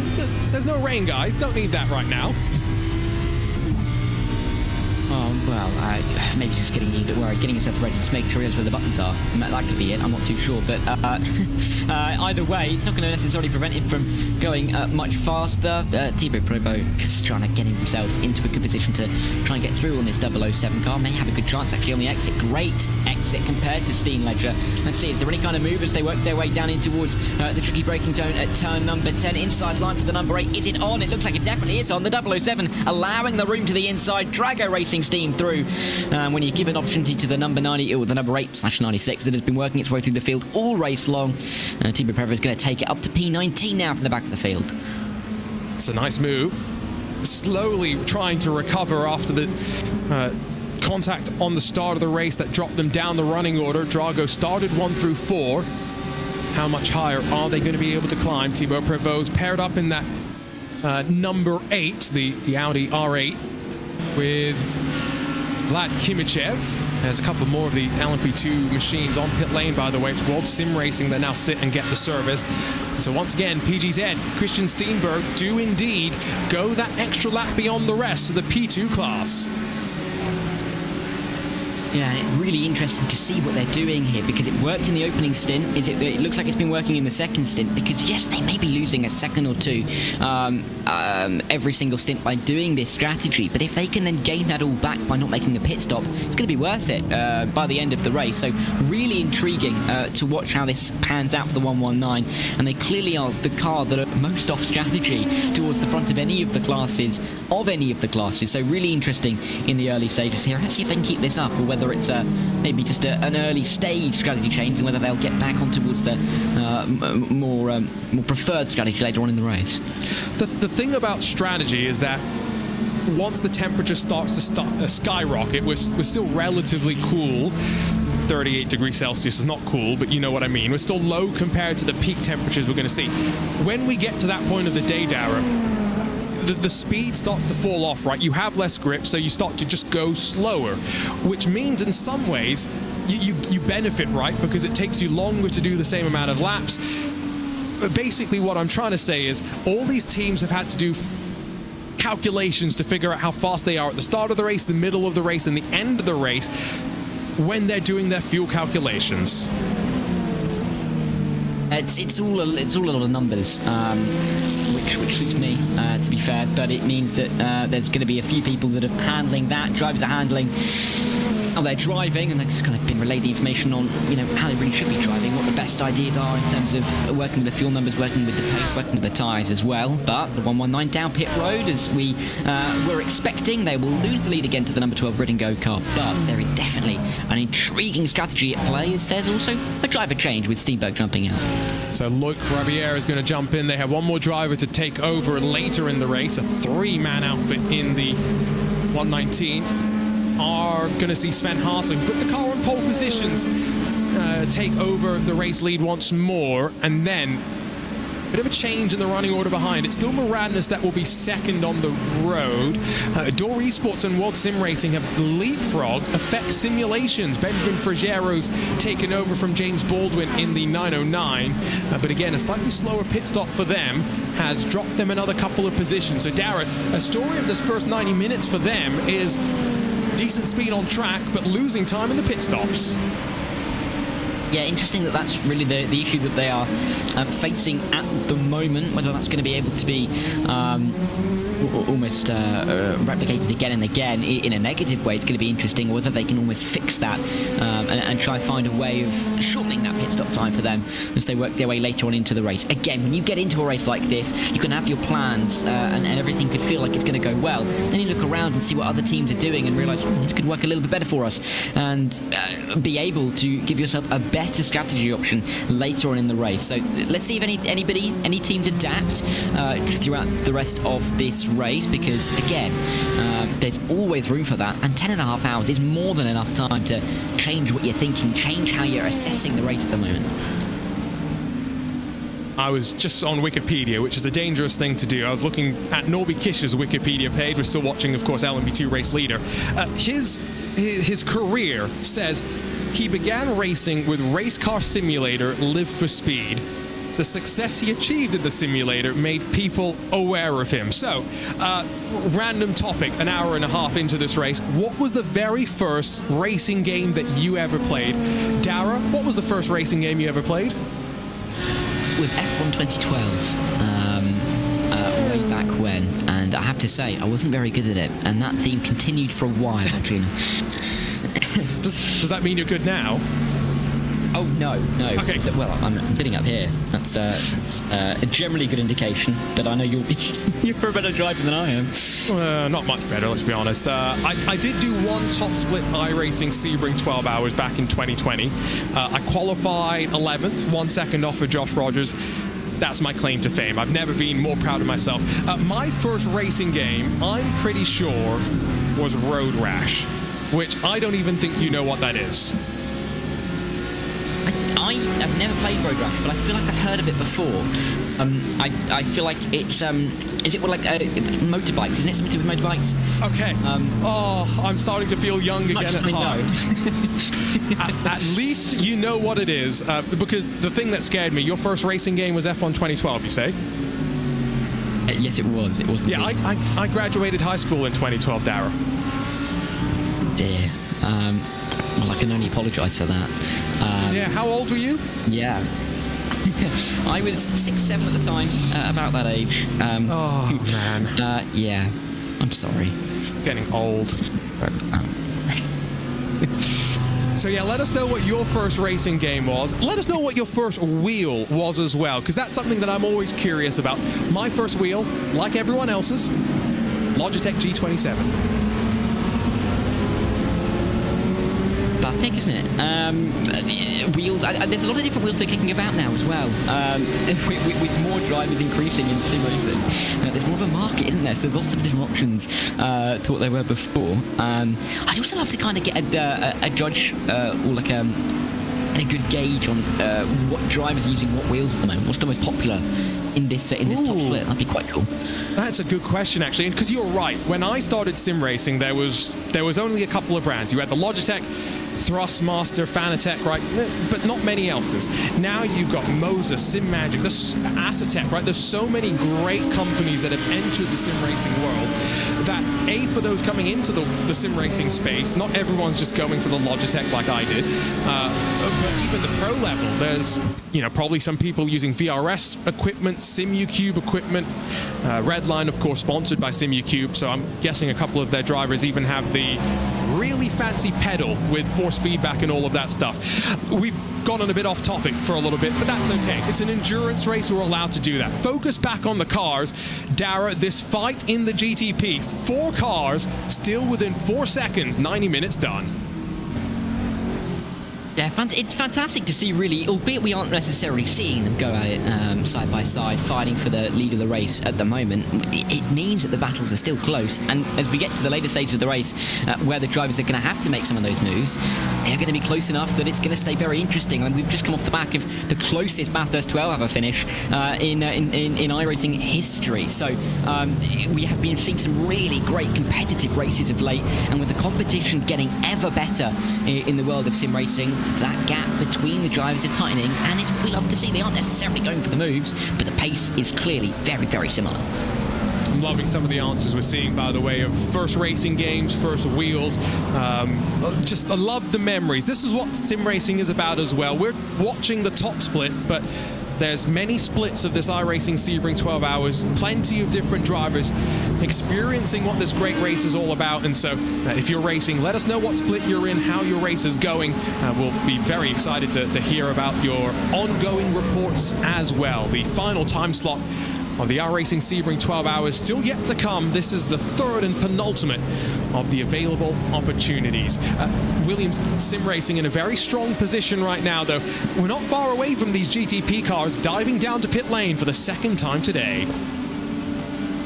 Yep, and I think we're expecting to see most of them in at a similar point again as well. It looks like it's going to be a generally monotone strategy.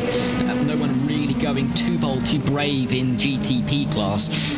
But for the time being, it's okay, because we are seeing these tight battles towards the front of the field, and it's quite clear what the order of the cars are. It's difficult sometimes when you've got so many cars off strategy to really gauge and try and understand where everybody is in relation to everybody else. But now we get a very clear read of who is fighting who for what position, and it means that the drivers can look around them and realise who they are going to be racing as we get later on into this race. Absolutely.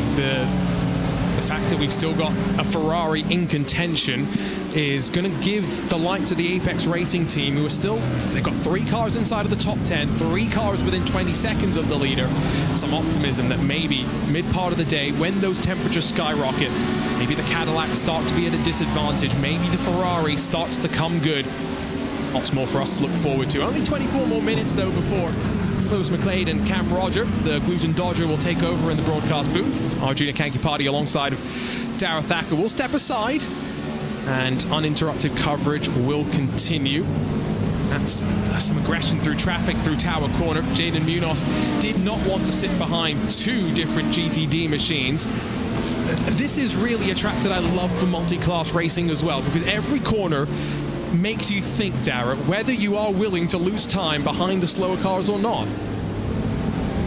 Yeah, and it's just that trade-off. It's that judgment call that the drivers are here to make, really, on whether to maybe make a slightly more aggressive lapping move, or whether just to sit behind, be a little bit safer, but lose that time and know that they have to gain it back somewhere else. And there really is that trade-off that has to be made. If this was if we had 23 minutes to go, I think it's much less of a conversation, more of a I'm going to make a move, whether the slower car likes it or not. But here, 10 hours to go, you've got so much time to really pick your way back through 5-6 tenths of a second if you lose it through a corner. That it may not be worth it to go for a really aggressive move at a point on the circuit which could be a little bit dangerous. Around the outside of turn one is brave enough for the Williams Sim Racing Chill Blast car, and well, two break for 97 of Jordan Johnson because he's in the pit lane. Some of the comments, by the way, around first racing games and ages of drivers, some of them have made me chuckle. So appreciate everyone joining us for this iRacing Sebring 12 hours powered by VCO, and keep those comments incoming. Pit stops are going to probably see a potential for driver changes, I think, in this GTP class. We'll have to wait and see. If I'm one of these contenders as well, I'm looking at some of this traffic and I'm thinking, if I've got a chance to come in one lap early, it might be worth it to stay out of this smorgasbord of chaos. This is going to cost them 3-4 seconds in towards Tower Turn behind both LMP2s and GTDs. Yeah, this is getting really chaotic now. It was calm for a good 30 minutes or so, but now it's getting a little bit more complicated as some of the tighter trains in the fastest and the slowest class trip over themselves a little bit, and a couple of LMP2s to sprinkle in there as well. That's the 119 car that we've seen go a little bit longer than some others. We really are starting to see all three classes trip over each other at the same time. Out of the pit lane comes that 51 Ferrari eSports car. But we are still waiting to see the leaders come down pit road. It could be this lap, could be next lap, but they have a little bit of clean air now to drive into. Are they going to make use of it? We'll have to wait and see. I almost wonder if the 51 saw that traffic and were like, let's get our driver into pit lane and see if we can avoid it. Now, slow out lap, let's not forget, very cold tyres for these GTP cars as they roll off of pit lane. A new tyre model for every team to get to grips with. Left side, focus in on the GTP class and the 16 contenders out on track. Scuderia Ferrari's 50, they're into pit lane. Nicholas Boy rolling down. Jari Lehtinen in the Williams Sim Racing Academy 22. He follows the Ferrari into the pit lane as well. Will we see driver changes? I think yes for Ferrari. They've already done driver change in the 51. And so now just waiting to see as Nicholas Boy hits his marks. Is he going to jump out? Is he going to stay behind the wheel of the 50? I think the answer is yes. He's still going to be there. Pablo Espes jumps into the 22. Yeah, and Boy going for a third stint in this race. Let's see if that's his last until he jumps out and hands over. The first time in this race, of course, he will almost certainly be back into the car later on in the race, but number 50 in pit lane waiting to jump off of it. Grid and Go working their way through in the 001 just ahead of the Williams Sim Racing Academy car. Work their way in towards the hairpin. Difficult to get your way through, but look at the clean air you've got on the exit you can drive into. Lovely little respite for these two cars coming through. And of course it's the Academy car, isn't it, Arjuna? Not quite the Williams community car.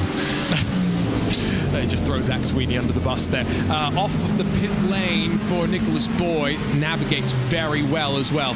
The exit on cold tyres. We've seen one car already do a full spin as the tyres underneath them still coming up to temperature. Every one of these GTP drivers will be thinking about that as they roll off of the lane. The Apex 98 machine, that's Marcus Solholm, who's just taken over. He's passed by Lorenzo Manfredotti in the 51. Now just waiting for those at the front to enter pit lane. Alexander Spetz is going to be next. Jaden Munoz stays out there. Split strategy in the GTP class.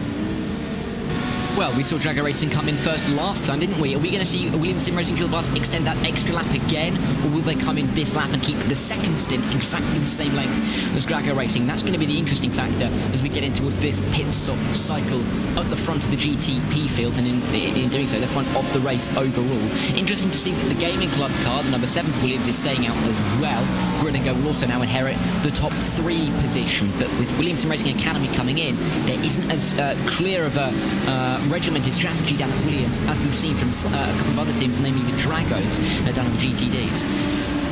A reminder, if you're wondering why no Team Redline here today, other priorities, unfortunately. F1 Sim Racing starts next week. They were meant to kick off their R1 Rennsport campaign yesterday before the season opener got postponed by a week, so expecting to see Team Redline out next for a special event when we roll to the iRacing Nürburgring 24. Going to be very interesting as we get the rain for the first time as part of that special event.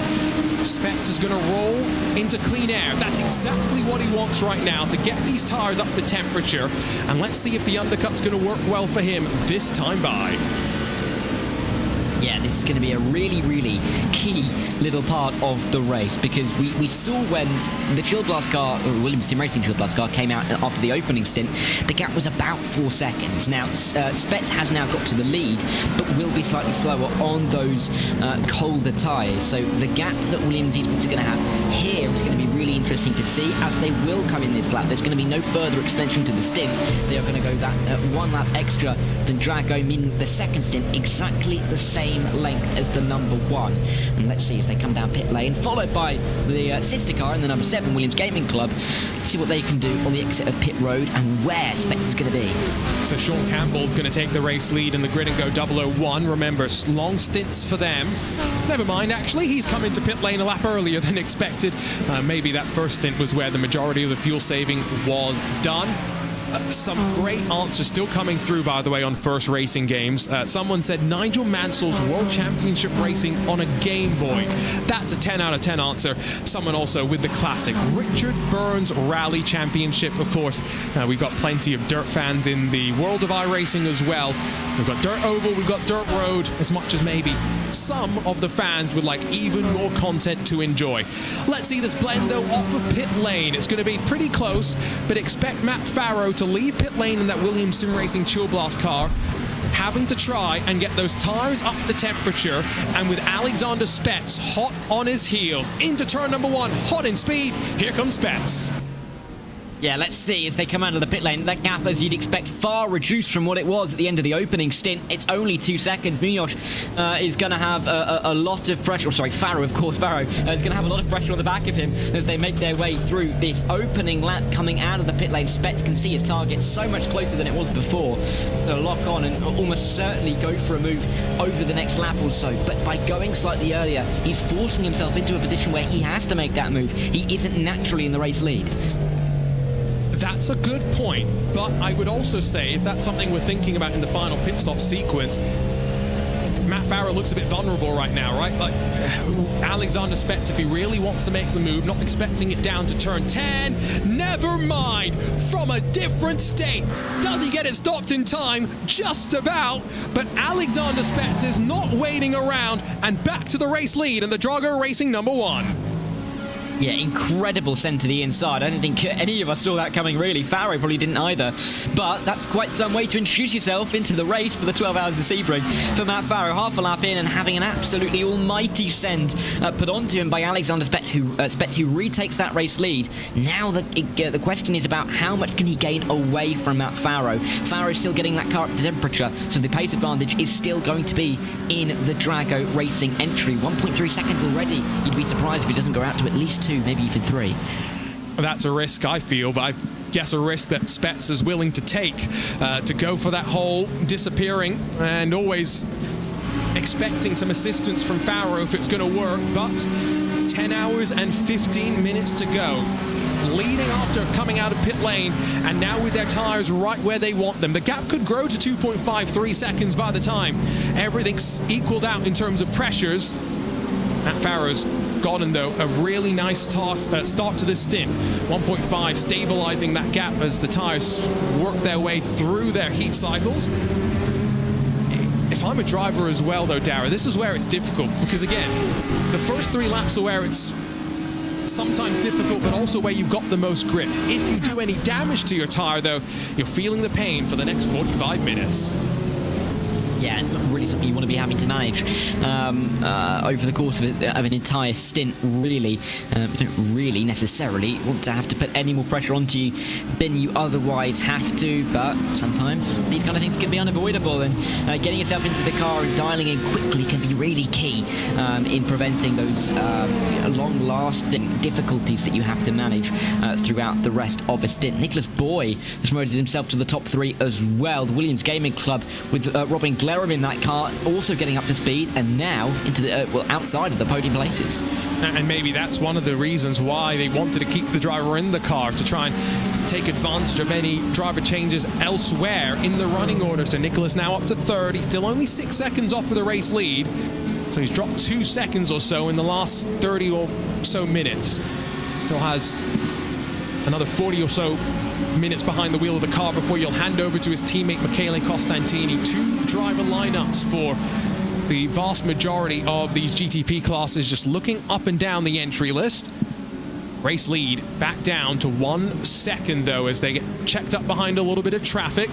The give and take that is multi-class racing gives and takes in equal measure to everybody. Nicholas Boy is going to look to the inside of that BMW and should hold that spot.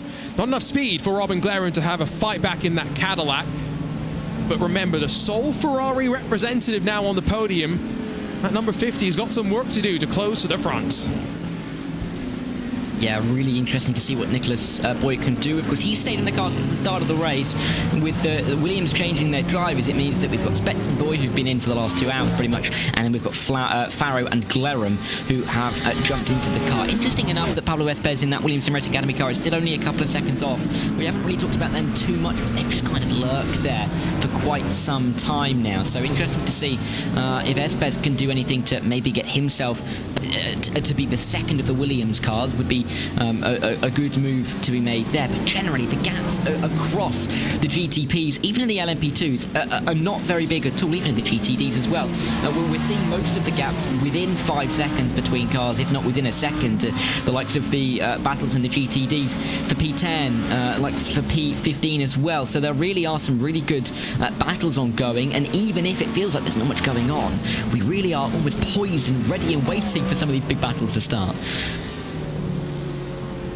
You can see the pit stop times on the left side of the screen. Once again, in the prototype front-running class, pretty equal, not much change. LMP2s, where we have seen some teams play a bit more with the fuel being loaded into the car, just trying to find track position. But GTP's been a pretty simple story for strategy, except when you come down pit lane. Let's talk about GTD very quickly, though, because it's stabilized. I think that's the nicest word for it right now. Not to say it's boring, but Taylor Barnard neutralizing the race. He's 3.5 seconds clear of Luke McEwen in the Apex Racing Lamborghini. And if you're wondering, yes, that is the Taylor Barnard from the Neon McLaren Formula E team. And doing a little bit less lifting and coasting than he is probably used to doing by now, as he's in Formula E, but doing a little bit more.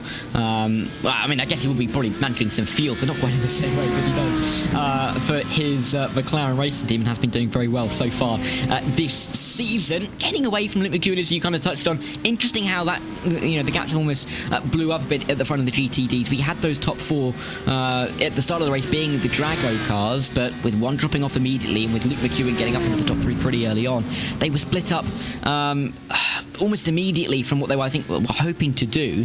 And with Luke McEwen getting ahead of Rubler, I think it's kind of spurred on the number 9, and between Drago, they probably said that Barnard, and when Hugh Barter gets in the car, really need to lead from the front, try and pull that gap to Luke McEwen, stretch the Apex Racing Team car, because that might allow Rubler to come through. Too much of a risk to drop back and almost hold up the 199 to gain Drago another couple of spots. So 10 minutes before the top of the hour, we expect another cycle of GTD pit stops just before then. Dara and I will say goodbye in the next 10 minutes as well. But Dara, you'll be back for, I think it's hours 9 and 10 of the race. I'll be jumping in for the final 2 hours after you. What I'm seeing right now, though, is exciting me. I'm not necessarily thinking all 3 classes are going to be as close as what we had in the iRacing Bathurst 12 hours last month, but it's shaping up in a really intriguing way, and attrition still pretty low with about 2 hours complete. Yeah, and I think by the time we get towards that, the last 4 hours of the race, I think we are going to start to see these gaps that haven't really ballooned. Oh, as we have a car in the wall, the 1, 2, 3 is around and in the barrier. That's Daniel Ferguson from the WSR Esports Abruzzi team. He's into the barrier, and that rear end is looking a little bit worse for wear, Arjuna. And resets the car, I think. That, unfortunately, at one point was the biggest mover upwards through the field, but a meatball flag, too much damage to overcome. And here's a look at the replay. They were fighting with the rest of the GTD class, so this isn't even traffic related. Oh, they get glued to the side of the grid and go machine, and then hard right side into the wall, and I don't think there's much recovering from that. No, that car's going to be looking, well, it is looking a little bit worse for wear, quite frankly. We'll see it from the aerial shot now, across the front, into the wall, and that right-hand side of the car is going to be quite significantly damaged with the hefty hit into the tyre barriers there. Just to, circle back to my point just a second ago about where we're going to sit in the final few hours, it's going to be interesting because the gap's not necessarily going to increase from here over the next few hours. We haven't seen them increase in the last hour and a half, so why would they in the next couple of hours? Decent enough reasoning. But then with the almost risk-reward going a little bit closer to the reward idea rather than thinking about how much longer you've got in the race, I think we are going to start to see some of those moves being made and being crafted, and hopefully by the final 3 hours we're going to see some really, really good racing for all 3 class wins. As Andrew Carone has just noted, by the way, for World Sim Racing, that is, well, I think now potentially their 3rd DNF of the day, leaving just one sole surviving entry. They came in with 4 entries. They knew Sebring was going to be tough. Maybe not this tough, to be less than 2 hours in, to have had 3 of your cars tangled up in incidents. That's the way this race has gone for them. Effect Simulations, the 909, Benjamin Frigero has been off the track in the last couple of laps, lost a second or two. That's a urine and still piles the pressure on behind, but they are 5 full seconds behind the 323 up the road, these Spec Dallara P217s. There's no multiple manufacturer of chassis in this LMP2 class on iRacing. They will deal with the same one, which makes it a little bit easier for us to talk about, but these cars, like we were mentioning at the start of the day, they're not far off lap times of the race leader. The fastest lap in GTP is a 1:46.2. The fastest lap in the LMP2 is a 1:50. So we're talking 4 seconds between the two classes. We are, and it's not the greatest difference, and that can keep it a little bit closer. But at the same time, it's going to be really intriguing, I think, to see that balance towards the end of the race, with the LMP2 getting involved, potentially in some of the battles at the front of the GTP class, as move to the inside. Oh, getting it a little bit, well, actually quite a lot wrong. Jumping over turn 2 for that Maratinus car in the number 17, I do believe. It's the P2 LMP2 car going a little bit wide off the road and losing a little bit more time than I think that 3 or 4 seconds suggests. But yeah, interesting. And the LMP2s, I always feel like somewhat underappreciated in special events like this. They're never the widest field, but they can really provide some fantastic racing action. And as they are that balance between the GTDs and the GTPs, they have to both lap and be lapped. And the managing of that traffic is almost a little bit more exciting, I think. I personally love these special events for the multi-class nature of them. Now, we have a couple of 24-hour races which are multi-class, but we've got one that is not multi-class, right? The iRacing Spa 24. I love that for its own reason. The fact that we sometimes end up with drivers and teams that we don't necessarily always see in these top splits. That's going to be something to look forward to, a packed entry list when we head off to Spa later on this year. It's going to be a good move from the Williams Sim Racing Academy car as Matthias van Erven puts the pressure on Simu5. This further down the field. Let's check in with the driver very quickly, though. Just jumping out of the car for Jordan Johnson in the Apex Racing number 97. Danny Chivichabo has just replaced him, and Jordan joins us in the broadcast booth now. Jordan, do you hear us? Yeah, I got you loud and clear. Well, Jordan, you've actually had some experience of driving around Sebring in the real world. How did it compare to be back here in the sim for the iRacing 12 Hours of Sebring? Yeah, it's, quite similar, as you'd imagine, with the laser scan tracks, but there's quite a few things that driving in real life here really kind of gave me an advantage and things I could take advantage of and be prepared for. I think it really comes down to the bumps and the management through them. It just kind of becomes a bit more second nature having been able to experience them in person. And I've got to ask the question, was Sebring as bumpy as you expected, or were you one of the drivers that felt it wasn't that bumpy? I felt the bumps, but it was one of those things where I could drive around them quite comfortably, but I'd have to say respect the bumps is genuinely the best slogan. If you don't respect them, they'll bite you, but if you pay attention to them, they're not much of an issue. Let's talk strategy. You've just jumped out, left the car in 6th position, but you're in the Ferrari 499 against a sea of Cadillacs at the front of the field. How's things going strategy-wise? Yeah, strategy is really, really tricky on this one. The heat is playing a big factor because we're right in between fuel windows, and it's a big trade-off on whether we want to push and take the lap time that the Ferrari has, or if you want to save. So it's going to be really fluid throughout the race. Temps are going to play a big part, and it'll be really interesting from our side of the garage, but it's really stressful at the same time too, trying to meet these targets. It's a bit of an uphill fight for you guys right now. Do you feel with the conditions we have right now? I remember at Daytona, the one thing that a lot of the teams were saying is the Ferrari is great in the wet weather conditions. Yeah, Ferrari's really good in the wet weather, and I think with the current tire model, the lower the grip, the better it plays to our favor. So if this race continues to get hotter and it gets really kind of like an oven by the mid stage of this race, I think we'll have a really good advantage. But for right now, it's definitely an uphill battle while we try to chase down the lead guys. Jordan, thanks for coming to chat with us. We'll let you go back and focus on the race itself. Best of luck for the 10 hours remaining. Thank you. That's Jordan Johnson in the Apex Racing Team machine. Great to hear from a driver, Darragh, because they always know more than we do, let's be honest.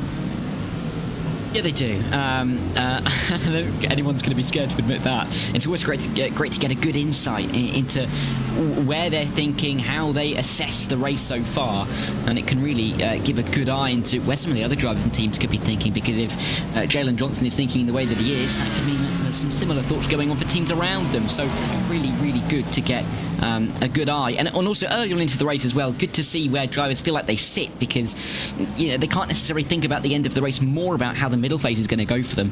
And looking forward to seeing how Jalen Johnson and the rest of the team, but some of the other cars around them, can almost manage this phase of the race. A driver never wants to complain about BOP unless they're looking to make excuses. Jordan wasn't trying to make an excuse until I pulled it out of him, so I appreciate that part as well. Yao Vaz in the fiercely forward number 11. They started down in 16th, have moved their way up 3 positions, and now behind Nathan Moore in that Williams Sim Racing Academy car.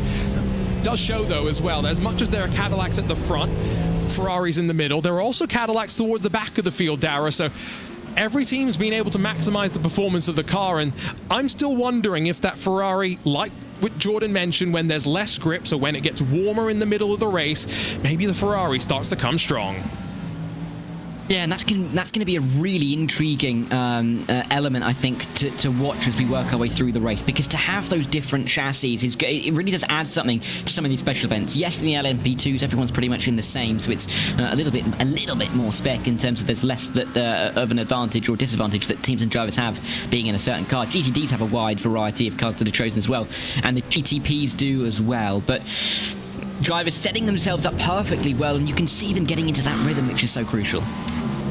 Well, it's been an interesting 2 hours, but I think, Darragh, let's sum up these 2 hours as frenetic but not crazy. 60 machines started this race, and only 5 sit in pit lane right now, all of them in the GTD class, which started 31 cars strong.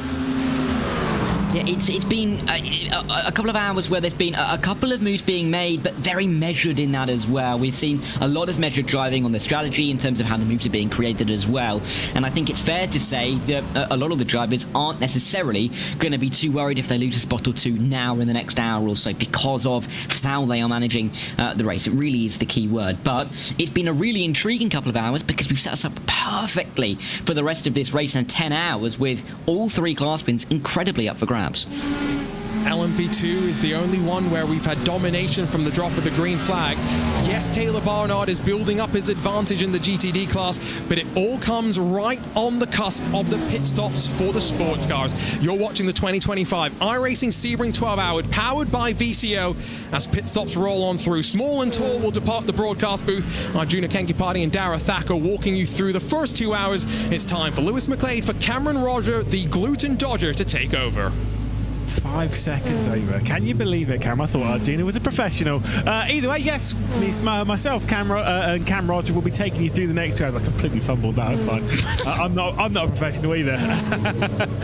Look, honestly, it's been a crazy opening 2 hours to the race. Some of the moves we've seen have been absolutely wild, especially in that GTP category. But obviously, as we jump in, it's GTD time in the pit lane.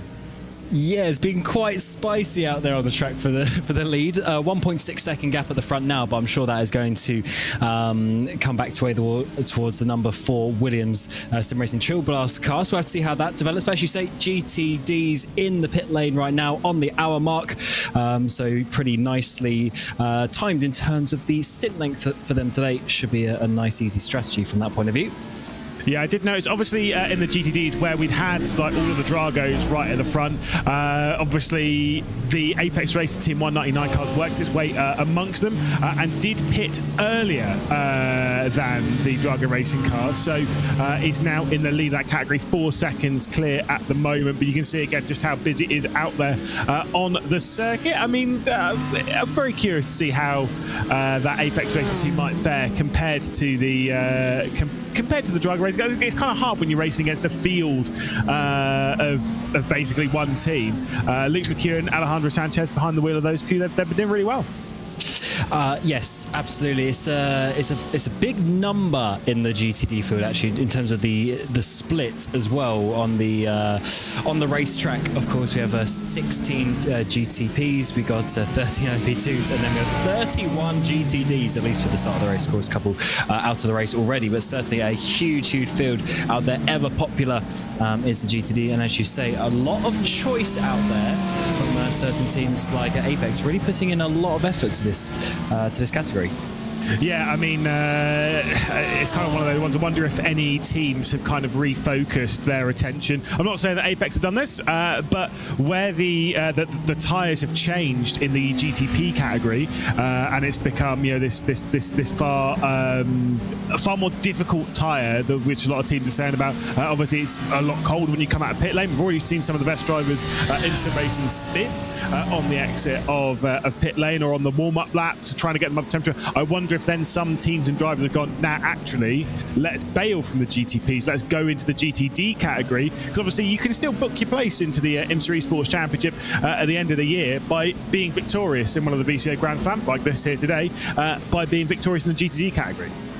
Yeah, I think that is actually a factor for the reason why some of these teams go for certain categories throughout the year. I think that is definitely important championship that they all want to be part of, and therefore if you can lock yourself in and maybe do something that you may not plan to do, but if it's worth locking you into IMSA Esports, then that is what the teams are going to do at the end of the day. They're competitive and they want to make sure they are locked in, and with how competitive the pre-qualifier was for that last year as well, you don't want to be involved in that if you can get it through winning a race like this. And it's certainly been a very, very strong opening couple of hours to this category. A lot of gaps still so close together, such as this one for P3. Got Drago Racing, but Williams right behind them. Yeah, indeed. And I think one of the important bits here to note is that over the first 2 hours, obviously, you've had a driver in. A lot of the teams have changed driver on the most recent stop. So Troncoso's taken over from Nicholas Matteo.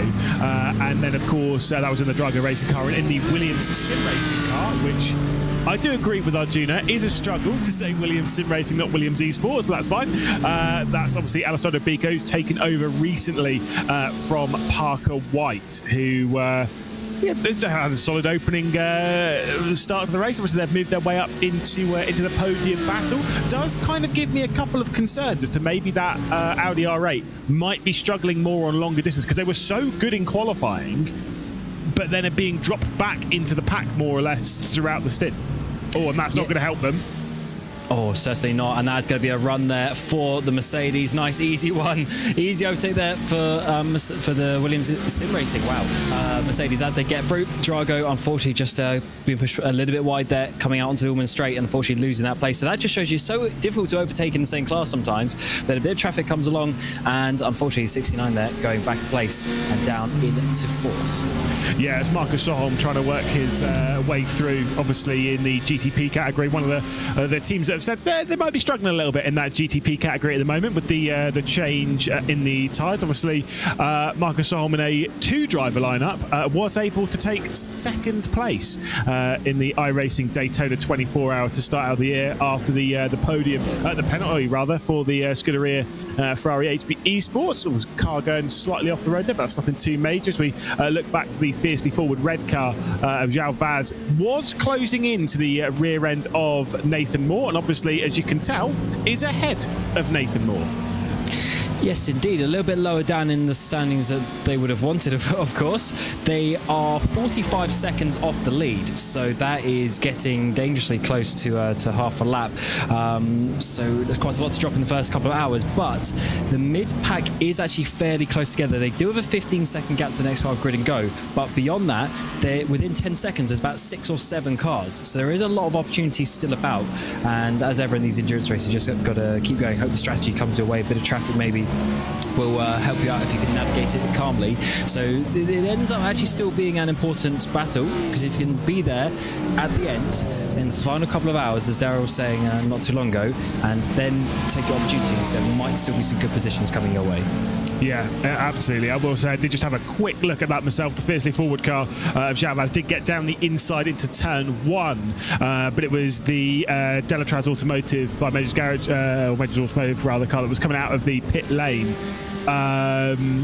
Right in front of them, just kind of like, it confirmed the move rather than really changed anything. I think João Vaz was already going to have made that move and already going to have cleared away. Pit lane, still got a few cars into the pit lane. You've got the IFR Esports car, obviously you've got Falcon there in the background. They've had a couple of issues, I believe, so far, but again, leaving the pit lane in the 717. This was came into the pit lane in 4th position in class. Obviously it's dropped back a fair way behind that, but it's kind of one of those ones around Sebring. It's not a particularly long lap. It is a difficult lap. And with so many cars out there on circuit, that time in the pit lane is the time where you can finally sit down and breathe for a second before throwing yourself back out onto the circuit and just spending 40 minutes to an hour throwing a car around with cars absolutely everywhere, like this one right here. Yeah, absolutely. It's the Delatraz car, Tom Simborg in that car as we work our way through the big bend down in towards the hairpin. Oh, bit of contact. I was going to see Imborg just jive to the inside, make it the move under the braking zone as well. So 717 comes out of the pit lane, not able to get up to speed straight away, and that is a move for 9th place in class. That was a big move to the inside for Imborg, and it won't be done just yet because the IFR Esports car looking back as we're coming down into the Cunningham Collier Tower kind of part of the circuit, and you can see in the back of the gap has grown very quickly between those two LMP2s. I think that obviously they're cold tyres as well. A couple of struggles for grip out there on the circuit, and the 717 just dropping back. This is where, obviously, I know it's less so in the LMP2s, but especially in the GTPs, this is where I'm actually really interested with how the tyres are going to work throughout this race, throughout these stints, because it is very interesting where going longer, obviously it's kind of thrown it up. It's not as simple as just coming to the pit lane whenever you extend your fuel mileage and whatever, because the tyre temperature is such a critical thing. Obviously, you don't want to be on cold tyres battling with someone on hot tyres because you will lose. I like it though. I like the fact that you can't just go out and do your personal best on the very first lap. There actually takes some driver skill and some time. Obviously, are way more realistic. And as the years progress in the sim and more data and more maybe technology in the sim as well is able to do these things, it just adds to it. And to be honest, as I said, I like it. I like the fact that drivers have to come out on those colder tyres. They have to work for it. I mean, you can see it as 717 as he gets in between these two GTDs. Look how much time he's lost to the green Delatraz car. I mean, it's seconds, and that really needs to be taken into factor, as you say, in the strategy. Yeah, absolutely. And I'm going to hammer home a point that Arjuna was saying about a little bit earlier on in the broadcast. Limited tyre sets. I honestly, whether it's possible, I know obviously you can have limited tyre sets, that is a thing. Whether they really want to implement it into these, because it makes some things quite complicated and fair enough, whatever. I, though, would absolutely love to have a special event with limited tyre sets, because there is, the thing is, where we've had this situation, obviously, with how things are in IMSA, where fuel and tyres are done at the same time. Me, Arjuna, Ewan, we've said about this a lot. We've kind of almost been robbed of a form of strategy, because you come into the pit lane and you just do fuel and tyres. Now you still have to do tyres, so you still generally will do tyres, because everyone, whatever, I get it, going out on cold tyres. When they get up to temperature, they're obviously way quicker than older worn tyres, so the payoff isn't quite as there. But if you have limited tyre sets, it kind of brings that strategy back in as to when are you double stinting, how are you playing about with the strategy. I think limiting drivers and teams in some form, it just makes the strategy far more interesting. Yes, I agree on that. That also means you need to have tyres which are realistically possible to double stint as well, which is definitely a factor as to why a lot of the teams change tyre every stint as well, not just because of the fact that they save the time, but then also if you go out and then you're 5 seconds lap slower because the tyre's completely warm, then you're going to lose the pit stop time anyway. So that is definitely a factor to consider. But certainly, yes, something extra for the strategy would be rather nice in these special events, which are, obviously more, the public open sessions is not the same as a private league where you have the same capacity to have rules that are monitored, outside of the limitations in the game. Indeed. Seeing a few of the LMP2s. Obviously, we are in a sequence of LMP2 pit stops as well. I believe the WSR eSports cars, they've come in very recently, the pair of them.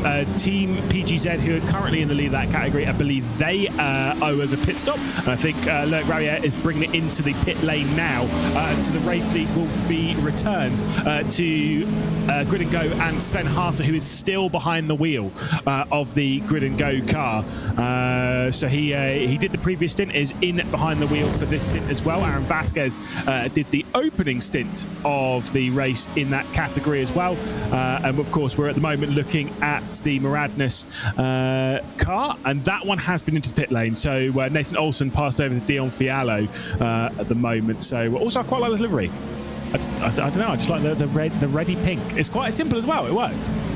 Absolutely, they've had it for probably 3-4 years now in various forms. But yeah, as you say, it's simple, and you know who it is because it's more of, as you say, like the pinky red. There's a lot of red and black out there. I'm not going to lie. I think it is reducing as the years go on, but there's a lot of red and black. The fact that they have a bit more of a pinky one is very easy to see straight away because at the end of the day, it's your branding, and when you see the car come past on the track, you want everyone to know, oh yeah, that is the Miranda's car. Oh, that is the Williams car, and yes, certainly a lot nicer than just the standard straight red. Do you think perhaps that's because you're saying that there's less red and black potentially out there at the moment today? Do you think that's potentially because one team that uses those colours is missing? That's a fair point. Could that be a part of it? Because Team Redline don't tend to bring one or two cars in. They do tend to bring in quite an army of vehicles into the iRacing special events. They're missing. Could give a little bit more colour to the field. Then again, I maintain it. I still maintain. I'll stand by it. I think Team Redline's livery. I would like them to go back to doing like the colours, like having the green and the ice blue. Like I would like all of those. But as an actual livery, I think Team Redline's is one of the best in sim racing. It's recognisable. It's clean. It's sharp, and it just does. It just does what it does, and it uses the colours really, really well. But anyway, we're not going on to a full livery discussion. Zach Sweeney will message me being like, you're already talking about liveries. You've been on for 14 minutes. We're looking at the battle for second place in the LMP2 category because Maradness car that we're looking at now is in that second spot. They're not that far clear, about a second or so clear of the Dura eSports car, both of them having been in the pit lane. And on the previous lap, Dura eSports were about 4 tenths faster than the Maradness car. Of course, this could be traffic traffic ebbing and flowing as well. And of course, WSR not too far behind that as well. So those 1, 2, 3 cars that you see there coming down the front straight here at Sebring, and that is a really close battle for second place. As ever, Grid and Ghost and Harsa pulling off in the distance. They've got over 14 seconds now, and they were the only team on the previous lap to do a 1:51. Everyone else doing 52s, 53s. So he's got the pace on the rest of the field, as you would expect, being one of the highest rated drivers there is. But for those in behind, this is a great battle for second place. And don't discount, of course, WSR. They've been so strong in all different competitions actually over the last few months, and they are sitting there pretty, waiting to pounce. They were actually the fastest of these 3 cars as well on the previous lap. Yeah, and they are solid in the LMP2 category, especially. We've seen that time and time again. At the moment, it's Timo Melakangas behind the wheel, who we've seen quite a lot of racing from him. Oh, so there's nearly contact with the Apex Academy car. Isaac Phelps, who's recently signed to the Apex Racing Academy, nearly making contact there with Jesse Jones of the Dua eSports car. Obviously, that's a GTP trying to work its way through. As I was saying, though, Timo Melakangas, we normally had seen him race previously for the likes of Race Clutch and such. So obviously here at WSR Esports has been for a short while now, and right on the rear end of the Dura Esports driver at the moment. And I would say of that trio, second, third and fourth, between the Muradness, the Dura and the WSR car, I agree with you. I think the WSR car, factually, it's faster on the timesheets, but obviously as much as traffic can play its factor on that, I think realistically I would put backing more on Melakangas' shoulders that I think he could work his way through back into second place. Yeah, I think he's looking pretty good. And in the background of the shot as well, Delatraz Automotive, Thomas Imborg, I believe he's just got past the other WSR car as well, Martel. At the wheel of that one, they swapped around on the previous lap. So the Green Machine is making some moves. We saw him get past IFR a couple of laps ago, and now he's made another position. So that is up to 7th place for Thomas Imborg.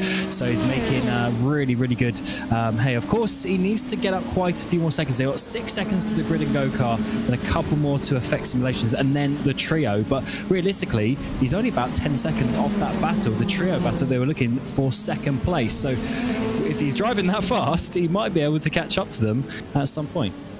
And if they battle hard, of course, then we saw that with some of the GTPs earlier on in the race, how hard they battle.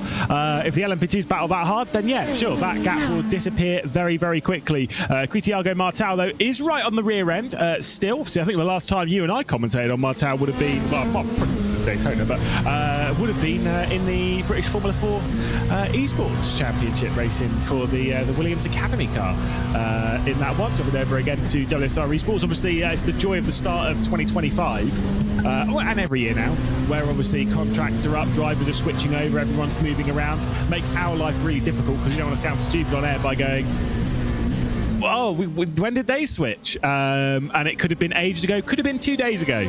It's everything happens really quickly. Oh, it so does, and especially with me, I don't do quite as much commentary as I was doing a couple of years ago. So sometimes you jump in, you see new liveries, new drivers, and you're like, oh, wait a minute, it's all changed. But it's great though. I like the fact that we do get these movements. Of course, it is good when you see drivers stay at a certain team for 3, 4, 5 plus years, and you have that success, you have that sort of heritage and tradition that comes with it. But when you see drivers swap teams, it's always good. You get a bit of a fresh face out there, and drivers, potentially trying a different path in their career. As we see Martel, he's still on the back of Imborg though, so Imborg's not completely going away with it just yet, and he's going to have to try and fight quite hard to get the 28 off the back of it. Yeah, whilst we're keeping an eye on that, I do want to note one thing. I think it's because of some poor just luck in traffic, as you know, traffic giveth, traffic taketh away. I know you've heard that line probably a few too many times over the last couple of years. Depending on who you've been commentating with, that's fine. Battle for the race lead. It was 2 seconds. It's now 1.1 seconds. Drago Racing, Alexander Spets being caught by Matt Farrow at the moment, who's a driver well versed with this car, this category, and this track indeed. Of course, one thing to note about Matt Farrow, I'm pretty sure that it definitely still holds up. I don't know if he's joint on it again, but in IMSA Esports is, and I hate this word, but I'm going to say it anyway, is the winningest driver in the top category, or at least in the GTP category of IMSA Esports. I think it's 3 victories to his name. Obviously, in that you are teamed up with someone, because he was teamed up with 2 different drivers, because he was Jaden Munoz in the most recent season. He's been teamed up elsewhere. I think it was Josh Ladd in the first when he took his the victory a couple of years or a year and a bit ago. I think it's 3 wins in total. I've got that written down somewhere. But certainly has proven himself as one of the best drivers in his category. And then looking at the VCO Grand Slams last year at Williams Esports, as it was, won 3 of the 4 VCO Grand Slams in the GTP category. So Matt Farah really needs no introduction in this, and I think Alexander Spetz, who obviously used to drive for the Williams Sim Racing team, is well aware of the pace of Matt Farah closing down on him. Oh, yeah, these are 2 of the best in this hypercar. Of course, this is the 3rd year now that we've had the hypercar, or the GTP, I should say, on iRacing, and especially Spetz. I mean, he was so fast. Obviously, had the little bit of a time away, so he lost a bit of his pace then. But since coming back as well, he's been so fast. And to be honest, these 2 are arguably the quickest in this category, and they're battling it out so hard at the front. Farah gaining another couple of tenths of a second through that mid sector on this lap. Of course, it does ebb and flow a little bit, as we say, with the traffic, but I think Farah is coming for this lead, and I think Spetz is going to have to fight hard. We saw such an incredible battle in the previous stint as well between these 2 cars. We know just how hard Spetz is going to fight, dive bombing massively in towards Cunningham, so it's not going to be an easy fight for Farah. Yeah, I mean, look, he's already dive bombed Farah right at the start of this stint. Obviously, Jaden Munoz's Matt Farah's teammate was behind the wheel of the car when he and Alexander Spetz were embroiled in a real fight at the start of the 2nd stint of the race, which we were having a little chat in a little Discord group. I was not particularly pleased by what I was seeing, but that's fine. A bit of banter in it. It was very entertaining. I will most certainly give it that. Farah was about a tenth faster on the previous lap than your race leader, so the gap is definitely coming down. Obviously, at the moment, finding the comfort and the pace in the tyre. I believe Spetz's tyres will be slightly older than, I think, by a lap or so. 1 lap, yeah. So it's only 1 lap. That won't make that much of a difference, but small margins, isn't it? Definitely. And is that a factor? I do not know. On the previous lap was a 10.5 for Matt Farah. I mean, but that is so close. I mean, anything within really even like 3 tenths, you can account for a bit of traffic here and there. So these guys are almost doing identical pace. Just the odd little dirt drop here and there, the slight missed apex, and before you know it, a position might be swapping around. But what that does mean, if Spetz is going is a lap longer on this stint, means he's going to pit first, and therefore he will have the hotter tyres when we have that situation at the pit stop again. So Farah will be on the colder tyres. So Spetz might actually, as you say, gain from doing from pitting earlier, which is quite interesting. Yes, this is where it's really interesting, because like we say gain, but this is where the tyres make it so complicated in that sense of there is gains both ways. So if you haven't joined us in this race thus far, and you don't know really what we're expecting here, when Alexander Spetz come in the pit lane, which should be, theoretically, based on their stints, 1 lap earlier than Matt Farah, when Farah completes his stop in the Williams car will be in the lead of the race, but will be 2, 3, 4 seconds a lap slower on that first stint than Alexander Spetz behind, or maybe Spetz went behind the wheel, but regardless, the Drago racing car will be faster at that point, and so will be able to get back through. And that's why Alexander Spetz has been so aggressive on working his way through at the start of the stint, because you need to make the most of those tyres, clear off into the distance, and then you're going to be slowly caught throughout the stint because your tyres are a lap older. It's fascinating, it's interesting, it's brutal, and it kind of asks the question, okay, if you're in Williams, if you take over the race lead now, right? If you take over, if you get Matt Farah and he gets ahead of Alexander Spetz before we go into the pit stops, is it worth then pitting 1 lap earlier so that you are on the same tyres and the same condition as the Drago racing car to kind of negate the potential disadvantage of them closing down on you? You see what I mean? It's interesting. that is, I mean, in that case, he'd also have to take 1 lap less fuel because he'll already have that fuel in the car as well. So he might gain like a little cheeky half second or so in the pit stop. So that could be an interesting factor if Williams wants to play that. However, playing the long game, going longer and getting an extra lap here and there is always better for the end of the race. Agreed. But the end of the race is 9 hours away before we have to think about the final pit stops.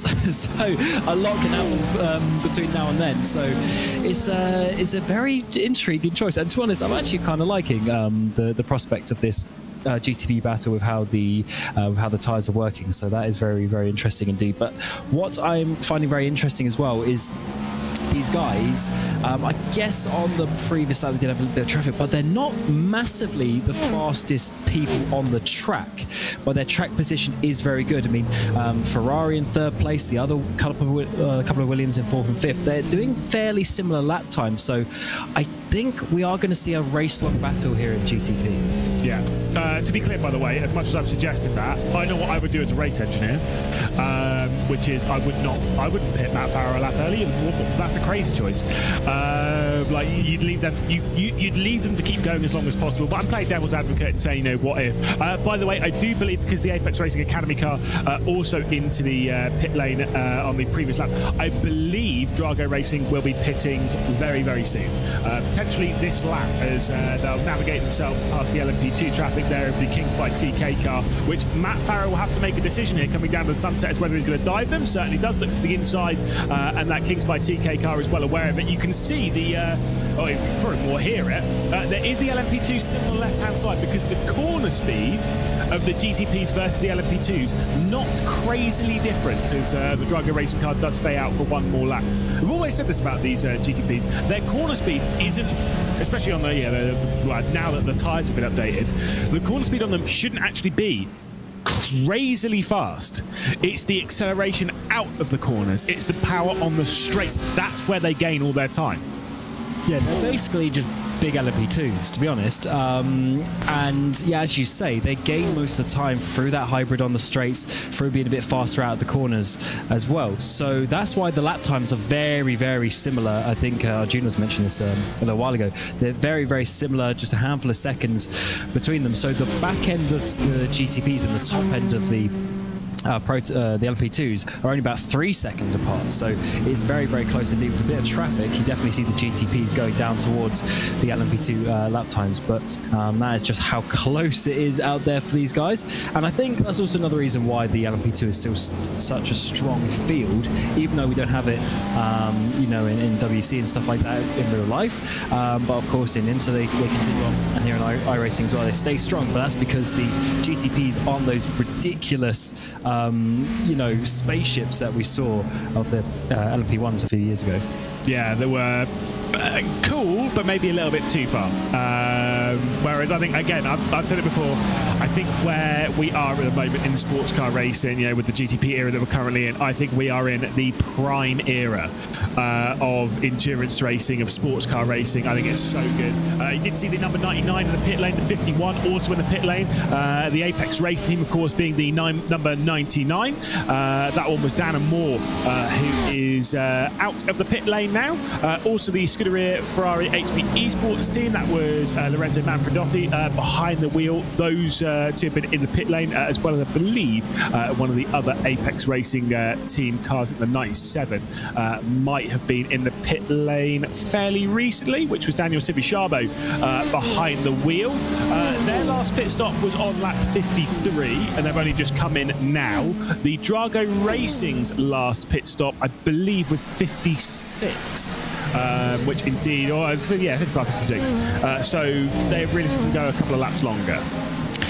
Yes, so from what I'm hearing from some Ferrari intel is that the Caddy does do a lap longer, which is quite interesting, I have to say, in terms of the strategy as we work throughout the race, because the amount of pit stops you do, it's half a stint.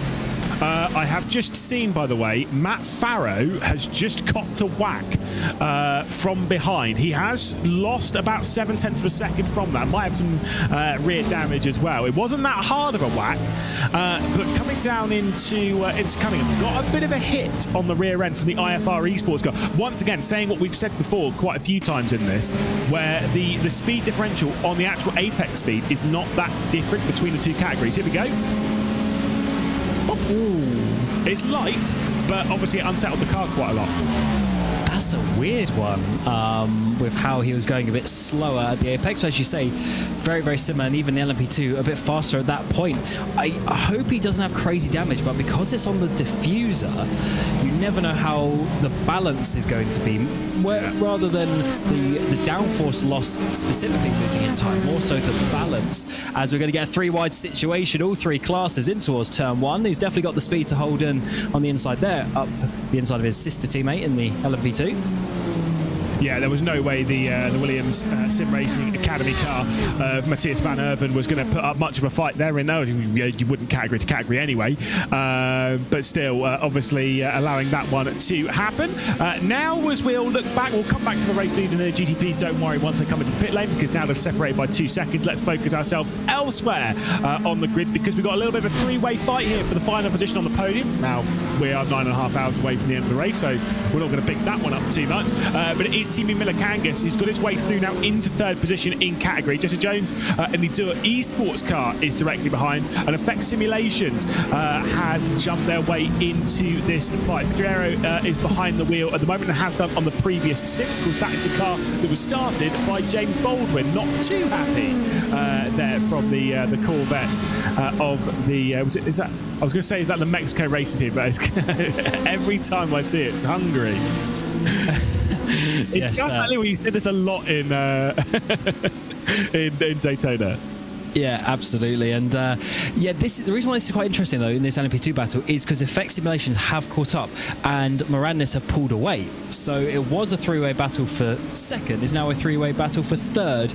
And then, as mentioning, we do have the likes of Grid and Go, their 2nd car, and then Thomas Imborg and Delatraz not too far behind, just a handful of seconds behind as well. So this is really a fascinating battle in LMP2 as we come in towards this next hour of the race, of course, well into this next hour. 2.5 hours gone, and WSR are going to be in some ways holding on to this, as Morandis and the driver of Fialo at the wheel, they've pulled away quite a bit, and they were over a second faster on that previous lap. Yeah, exactly. Again, maybe this is tyres, maybe this is playing the traffic well, getting a little bit lucky coming through it, but it is what it is. It's a fascinating battle, though. That's the important bit to deal with. I did say with that Hungarian team, I think they said it was Sishi is how you're supposed to say it, but I don't want to be that guy. I try and avoid Hungarian names as much as is humanly possible, because there's always traps in their names. Like SS, which is one that we're well aware of, mostly because of in Formula Sim Racing, where obviously you were present in charge of everything. You always have people like Daniel Kish and stuff. So we've got well versed in SS is Sh, right? Obviously in this will be Kish. That's fine, no worries. But there's all like SZs, CSs, SSs, like nah. It's do you want to know what it stands for though? No. I don't know what it means. Yeah, I do. The way you say is, according to Google, is Sesha, and it means alcohol. Apparently. Fantastic. Are we allowed to talk about that? Maybe not, but direct translation, I mean, you can't, I mean, that is a fact. Unfortunately, that's what they decided to call it. So their driving seems to be pretty good, though, so I don't think the cops should be getting too mad about that one.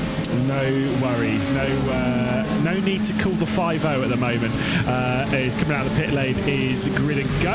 I believe in the GTP category, obviously we are approaching GTP pit stops. Again, especially for our race leaders, probably not that far away before we see Drago Racing return their way into the pit lane. Language lessons with Cam. There we go. Who'd have thought it? Yeah, who'd have thought it indeed with my level of grammar. Yeah, certainly a fun one actually though when you get the different translations. What's that? Interestingly, so Drago Racing have been in the pit lane, and also Williams Esports Chill Blast in the pit lane on the same lap. How fascinating. Listening to you. They are getting the Lewis McGlade engineering tactics today. Farrow joining Spets in the pit lane. This is an intriguing one, Lewis, isn't it? This is one of the few times we're going to see drivers not going the full length of the stint for strategy, which we haven't seen for a long, long time. Williams Sim Racing Chill Blast. I promise you it will take me the rest of our stint together to get that right. Williams Sim Racing, not Williams Esports, I apologise. Williams Sim Racing Chill Blast. It remains Matt Farah behind the wheel. Drago Racing, though, a bit of a switch. Alexander Spets jumps out the car for Atta Kauppinen. And look at the gap between the pair of them. It's an enormous margin as they'll now try and keep the cars on the road as much as possible. So I've just received a very interesting piece of information. So I believe that the fact that Williams pit on the same lap was actually the fact that Drago saved a lap of fuel and went one lap longer rather than Williams coming in a lap early. So that is what the equalization factor was in that situation. So if that means that Drago have that speed and can go longer and now have a 3-second lead, this is looking pretty promising for the number one car. Yeah, I mean, that is interesting that there's such a large discrepancy in the pit lane time. But we'll see how fast Atta Kauppinen is able to jump his way into the car and get himself going. You can see there the pit stop times pretty much identical. Of course, the Williams Sim Racing Chill Blast car did get a little bit of an issue in traffic as we'll jump back to the Williams Gaming Club car, which now has Michele Costantini working its way past the Scuderia Ferrari HP Esports team. This is a very intriguing factor there. So one thing that's quite interesting is it seems like the Cadillac is, as some information I was told, is going a lap longer than, for instance, the Ferrari in this case. And then from what you see there, obviously the stop times, as you'd expect, are the same for the same amount of fuel. So if that is going to continue, this is going to be a tough day for Ferrari. They are only 2.7 off the lead, though. Their pace has been good. They do have, unfortunately, the Williams car coming up right behind them to hold on to this P3 battle. So this is going to be an intriguing one as the race continues on. As Costantini here, as we're seeing a nice webcam shot there. He's got that triple screen setup. He's got the full tower there on his left-hand side to go on all the information to try and hold on to this third place. Yeah, which is interesting because you would kind of say sometimes about how much information is too much information. If Michele Costantini, clearly there is no such thing. But this is actually one of the joys with triple screens. Obviously, you can stick all that information on another screen, even ultra-wide. You can stick all that information on the far side, so it's still there and visible. I think it's one of the main advantages of having triple screens or ultra-wides is being able to have all of the data that you think you might need and just put it on a screen somewhere that's not in your normal vision. Whereas people like myself on a single monitor, it's my excuse anyway, if I want that information, I have to have it on the screen I'm on. Oh, I agree. I guess you see a lot of the drivers now, they have like the what I'd call the streamer monitor, which is like above their monitor rather than to the side. That's always a good one as well. But I agree. I mean, he's never looking that far to the left. I mean, the mirror's not even active. If you look, the virtual mirror's not even active. So he's never going to be looking there. But if he does need to glance over, the information that he needs is there. And it's a very important factor. I've got ultra-wide myself, and that is plenty wide enough, but the triple screen is just that bit more. And I can certainly see how that would be an advantage. I'm well aware you have an ultra-wide because I've had to lug it through a hotel at one point. I'm pretty sure you had it at that point, didn't you? Yeah. I took it. Yeah, we had to do a commentary from a hotel room, and I literally took my whole ultra-wide, carrying it through the hotel lobby. And then I didn't get internet in my room, so it was a waste of time. But that was certainly worth the effort. Shout out to the Bolton Wanderers football stadium and the hotel that's in it. I cannot remember what the hotel was. Like the Bolton White or something. Something like that. Something White. It's in a football stadium. It was pretty cool. Yeah, it's Bolton Wanderers football stadium. There's a hotel in it, and we stayed in it for a commentary for some sim racing broadcasts, and had to do some more from it. Good times. That was a long. Was that 2020? Yeah, we shared a mic. 22. Yeah, we shared a microphone. Remember, we had to pass the microphone back and forward from your PC in your room. That was a fun one. I'm trying to remember as to which broadcast that was for. I can. You can remember? Is it? It's fine. I think you made a comment about Ewan's profile picture on Discord though during that broadcast. I think it was that broadcast. No, it was that series, but I don't believe it was that race. No one listening knows what we're talking about, but Cam made a comment that has stuck with me forever, and I can't I can't say it on this broadcast because it wasn't appropriate even for that one, but it has stuck with me. So at least there is that. Either way, we'll drag it back onto the conversation of the race so that we're not too far off the topic, because Drago Racing still continuing to lead in GTP. We're focused on the LMP2s though, as the Effect Simulations car currently leading a battle for 4th position. Grid and Go directly behind Dura Esports have dropped back though just to 6th position. So Jesse Jones having a bit of a struggle over the last few laps, having dropped back to effectively the rear end of that train. Yes, indeed. So it's quite funny how the gaps ebb and flow. Get a bit of a side-by-side battle here. LMP2, GTP Action, just showing how the P2s are really not that much slower at certain points of the track. That whole sequence, they're almost identical on speed as well, getting involved in these battles. And I'm really looking forward to how this mid-pack battle is going for the LMP2s. It's staying so close, and it's going to be really difficult for these drivers to find an edge on each other. Of course, we have had a little bit of separation in terms of WSR getting a little bit further up, but then in behind we are getting the big run now with the second Grid and Go car, the 003, coming through, looking very strong at this point in the race. Yeah, indeed, absolutely flying at the moment. Still, obviously, awaiting some pits. I think the pit stops aren't too far away in the LMP2s, really, because the thing is, like LMP2s and the GTPs, they pit constantly. Like they are out. It's my kind of car. I'm not gonna lie. They're like long stint. No, I don't. I genuinely don't. I remember someone was talking to me about taking part in a certain event. I think it might have been in the Jet, maybe the Kia Optima, and an endurance race, and the stints in that were long, because that thing does not eat fuel. And when I mean long, I don't mean like, oh, they were an hour and 20 minutes. I mean, you are talking like 2 hours for one stint.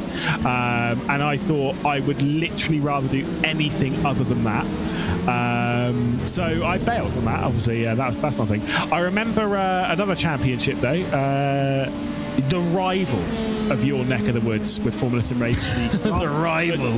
The Grand Prix Virtual World Championship. Elsewhere in Sim Racing, it was fun. In that, they did a Monaco race. A Monaco Grand Prix, full distance, 78 laps, and because of the tyre compound, Rudy Van Buren, a driver that people might know, ended up winning that race on, I can't remember exactly how many stops, but it was like 6, 7 or 8 stops. Yeah, you know what you know. Yeah, I was going to say. There you go. He knows. That's more my type of stint. In sprint race into the pit lane, sprint race into the pit lane, sprint race into the perfect. Yeah, that season was pretty mad, because if, let's say the race was like 60 laps, you were literally, as you say, hitting every 10 laps or so. It was ridiculous how quick the tyre wear was in that case. Though one thing I actually liked about the LMP2 when I used to race it back in the day was, yes, you had the shortest stint, but then I found you would do more stints. So you'd end up doing like a double-double, so you'd end up doing 4 stints, which is like 3 hours. And that was actually way more fun and exciting than even just a double stint in a GT car. Yeah. No, I agree. I've found for endurance racing, for me, the 40 to 45 minute stint, I think, is because for me it just opens up your options as to what to do. Like you say, whether you do double stint tires or whatever, it just opens up that strategy a little bit more to being a bit more open with the drivers. Like you say, whereas in GTs, because the stint's an hour long, sure, you can do triple stints and that's fine, but it just becomes a little bit more difficult. By the way, I was just having a little bit of a look on board with the Dual Esports car, and this is not something we need to show, don't worry. But I did notice there was a little bit of contact with the GTD as well, so that car is now definitely being thrown off the back end of that LMP2 fight.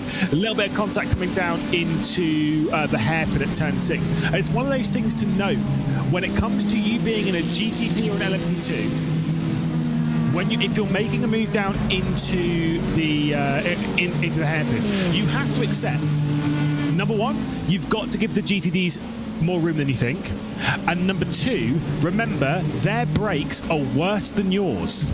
And that's where that's what I was saying about this contact. It was very light. It was just a bit of a squeeze, nothing major. But if you go past a GTD, pull straight back onto the racing line, and then get on the brakes, I promise you, they're going to hit you. Oh, absolutely. I mean, they're bigger, they're heavier, they do take a bit more stopping power, and yeah, we've seen many times where a GT has ran into the back, and it also matters with how far alongside you get before the actual apex of the corner as well, because if they're still slightly overlapped as you're going through the corner, you can't then just push wide because they're on the limit and they can't exactly do much at that time. So you've got to be very careful when you make those overtakes. You know, fortunately for these drivers with this sort of more public session, they're not going to get direct penalties as you would in another league, but you do still have to be careful to not push those GTs wide and still have the respect, because next time you come through they might actually give you some space and be a bit more kind. If you're being rude getting past them, it could be a long 12 hours with certain cars that you keep on coming up behind.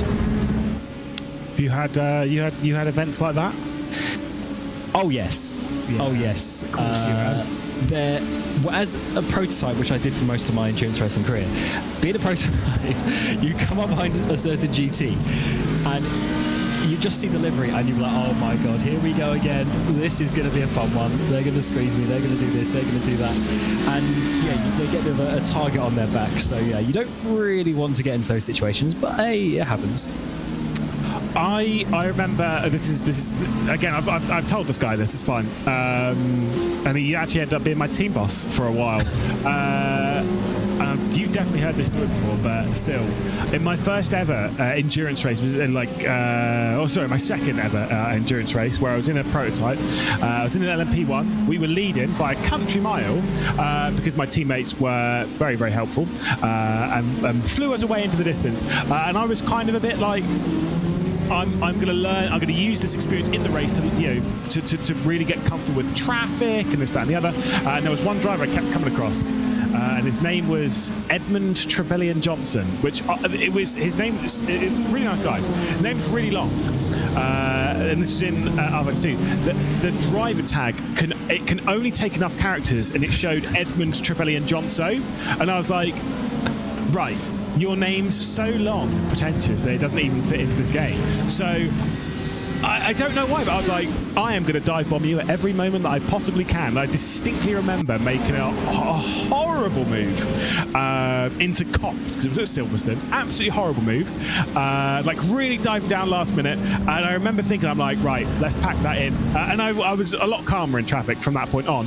I did tell him that about 4 years after. He said, yeah, I thought you were a horrible person. when we were first raced together. He ended up being my team boss for 2-3 years. Yeah, he did. Right. Certainly did. That is small world. And talking of things happening, a lot of LMP2 pit stops coming your way, so it's a bit of a change because Maradna's lead for now as we get the grid and go number 12. Aaron Vasquez is in that car now. Of course, Effect Simulation, Dury Sports, Stella Traz, they've also come in at that time as well. Yeah, indeed. Did say that the LMP2 pit stops might not be too far away, but yeah, like you say, all working their way into pit lane around now. It's fascinating. It's one of those joys of having the multiple categories. Everyone pits at different times, but then eventually they'll all sync up at one point and they'll all be pitting at the same time. Pit lane will be really busy, probably a bit later on in this 12-hour race. I believe the Maradness car is now coming into pit lane as well. So from the race lead in the LMP2 category comes Dion Fiallo into pit lane. There you go. You can see in the bottom of your screen is now rolling its way down pit lane. Top of your screen, though, that's the battle for third position in the GTD category. The Williams Sim Racing Racing Prodigy car, Alessandro Bico behind the wheel, being closed back down on by Manuel Troncoso, who obviously those two have been pretty close throughout the entirety of their stints.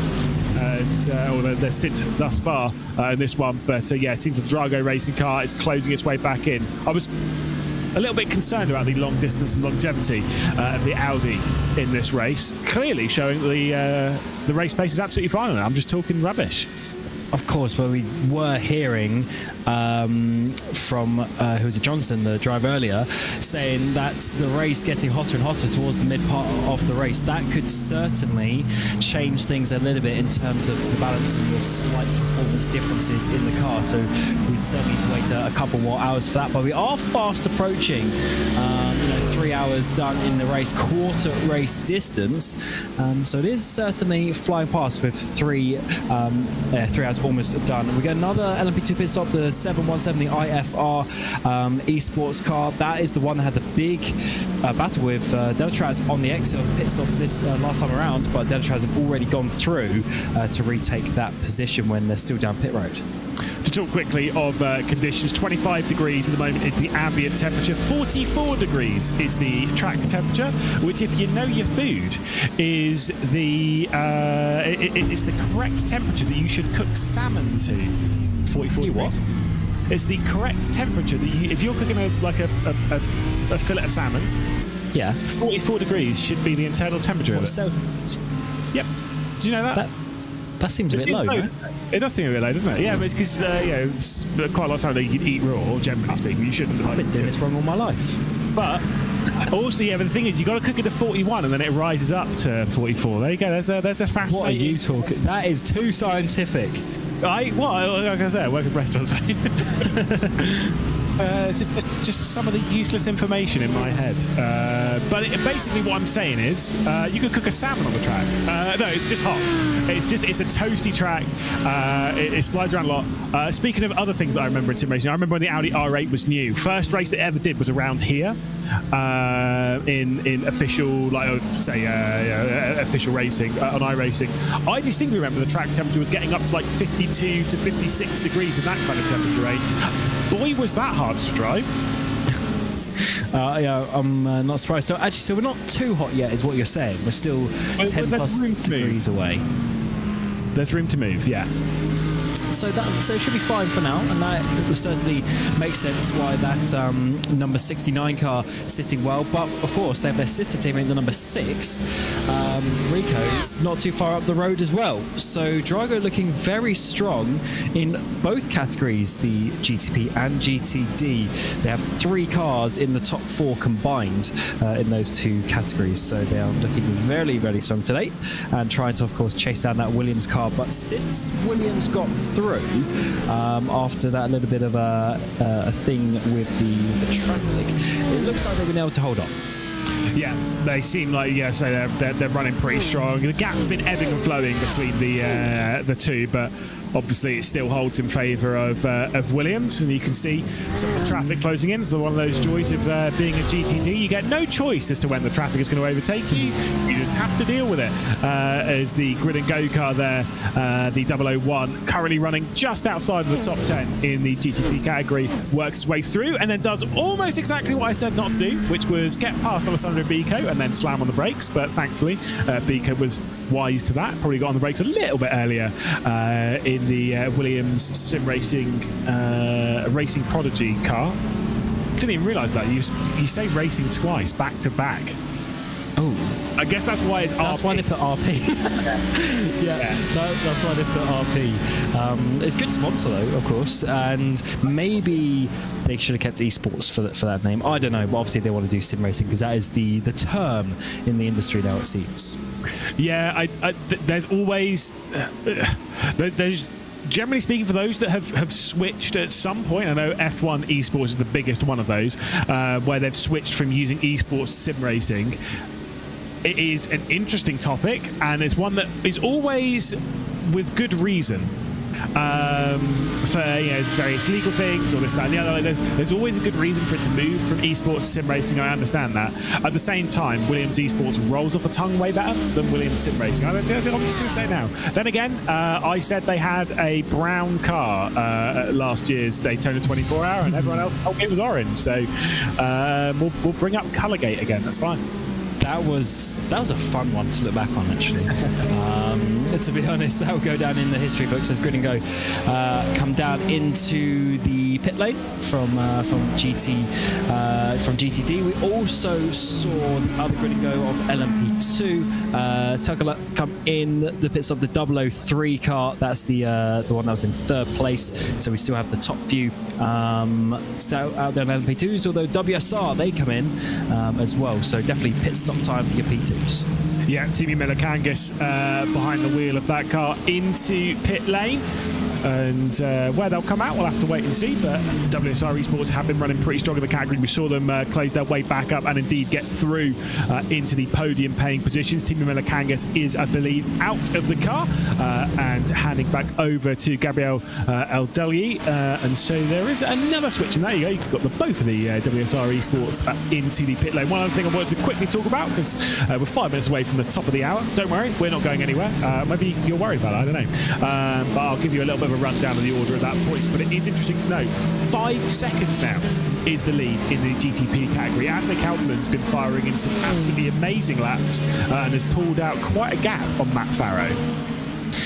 Yes, he certainly has. I thought Farrow was looking very strong in that previous stint as well. He was keeping specs, on his toes really at the front. It was just a couple of seconds, and he got down to a second, even under a second at points towards the end of that stint. But now, as you say, Kaupmann's got in. Farrow has stayed in that car, so in theory, Farrow will be, hot as such and able to keep going. But Kaupmann's come in, and he's doing an incredible pace straight away, 3/10 faster on that previous lap as well. So not a small margin, and maybe sometimes that's what you need. You need a bit of fresh blood in there who's not fatigued for driving for almost 3 hours, and they can go fast again. It's a very interesting topic with when you put certain drivers in the car. And in the first section of this lap as well, he's another couple of tenths faster, so Kaupmann's flying at the front. Yeah, indeed. Speaking of flying at the front, you do also have Michele Costantini, who is closing in on the Williams Sim Racing Chill Blast car. This is the battle at the moment, though, for 7th position. The Apex Racing team versus the Apex Racing team. It's Daniel Sibi-Charbot and it is Dan Amor. Dan versus Dan at the moment. But it is DSS that's currently sat at the front of that duo at the moment in 7th position.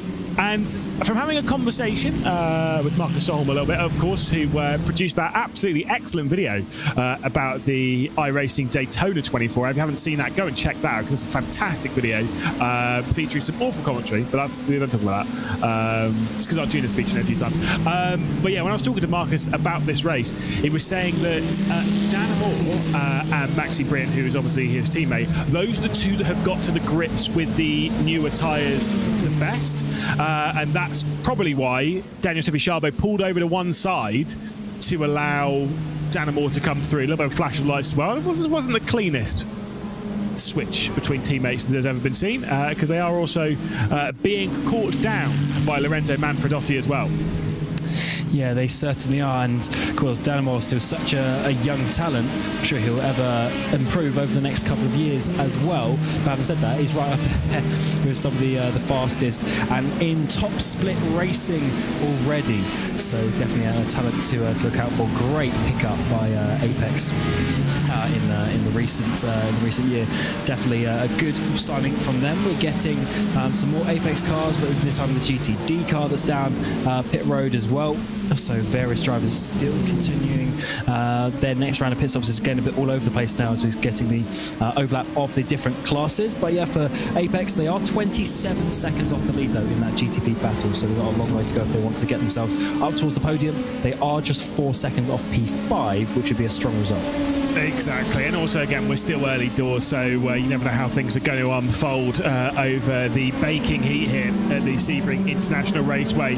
Jumping back into the LMP2 category, jumping back into the battle for the podium. WSR Esports obviously fresh out of the pit lane, new driver behind the wheel. Obviously relatively speaking, because Milakangos did the previous stint. Obviously, although he did the opening stint or two of the race. WSR Esports though currently running in that third position. Grid and Go directly behind. And then, of course, you've got the Effect Simulations car using their third driver thus far. Andrew Dawson's jumped in behind the wheel of that car. That's funny. Some drivers, some teams on their third driver, and in some teams only just going on to their second. Crazy how the different split, the different classes, and however the teams want to manage their race. It's quite an interesting factor there, actually. But of course, we're seeing this incredible battle in LMP2. Tokla has come so far to try and get into this battle. We've also got the Delatraz car of Imborg not too far behind as well. I mean, Imborg really is only 9 seconds off second place, so he is really coming for this one as well. And I'm loving this LMP2 battle. It's swapped around positions quite a bit, actually. Is WSR going to slide it down past the McLaren as well? Just managed to get them car in between them and Grid and Go, although Grid and Go return that favour at the next corner. But yeah, these guys really pushing each other, and you can't make a mistake. I mean, if he makes a mistake at the front there in WSR, he's going to be losing 2 places, and important ones as well. Indeed. I've got to say, you said about the 2 driver thing. This is actually one of the interesting things about this race. Dune was actually talking about this a little bit earlier on, which is where we've obviously come off of Daytona, where you are expecting 3 drivers for the most part. Quite a few of them going 4, very few of them going 2. This is half the race distance of Daytona. You need 2 drivers to get to the end of the race, because you can't do it on just one, obviously. You get disqualified if you were to do so. But the thing is, most teams, I feel in this race, will be running as a 2-driver lineup. In fact, as I'm looking through the list, I would say an overwhelming majority of teams are just 2 drivers.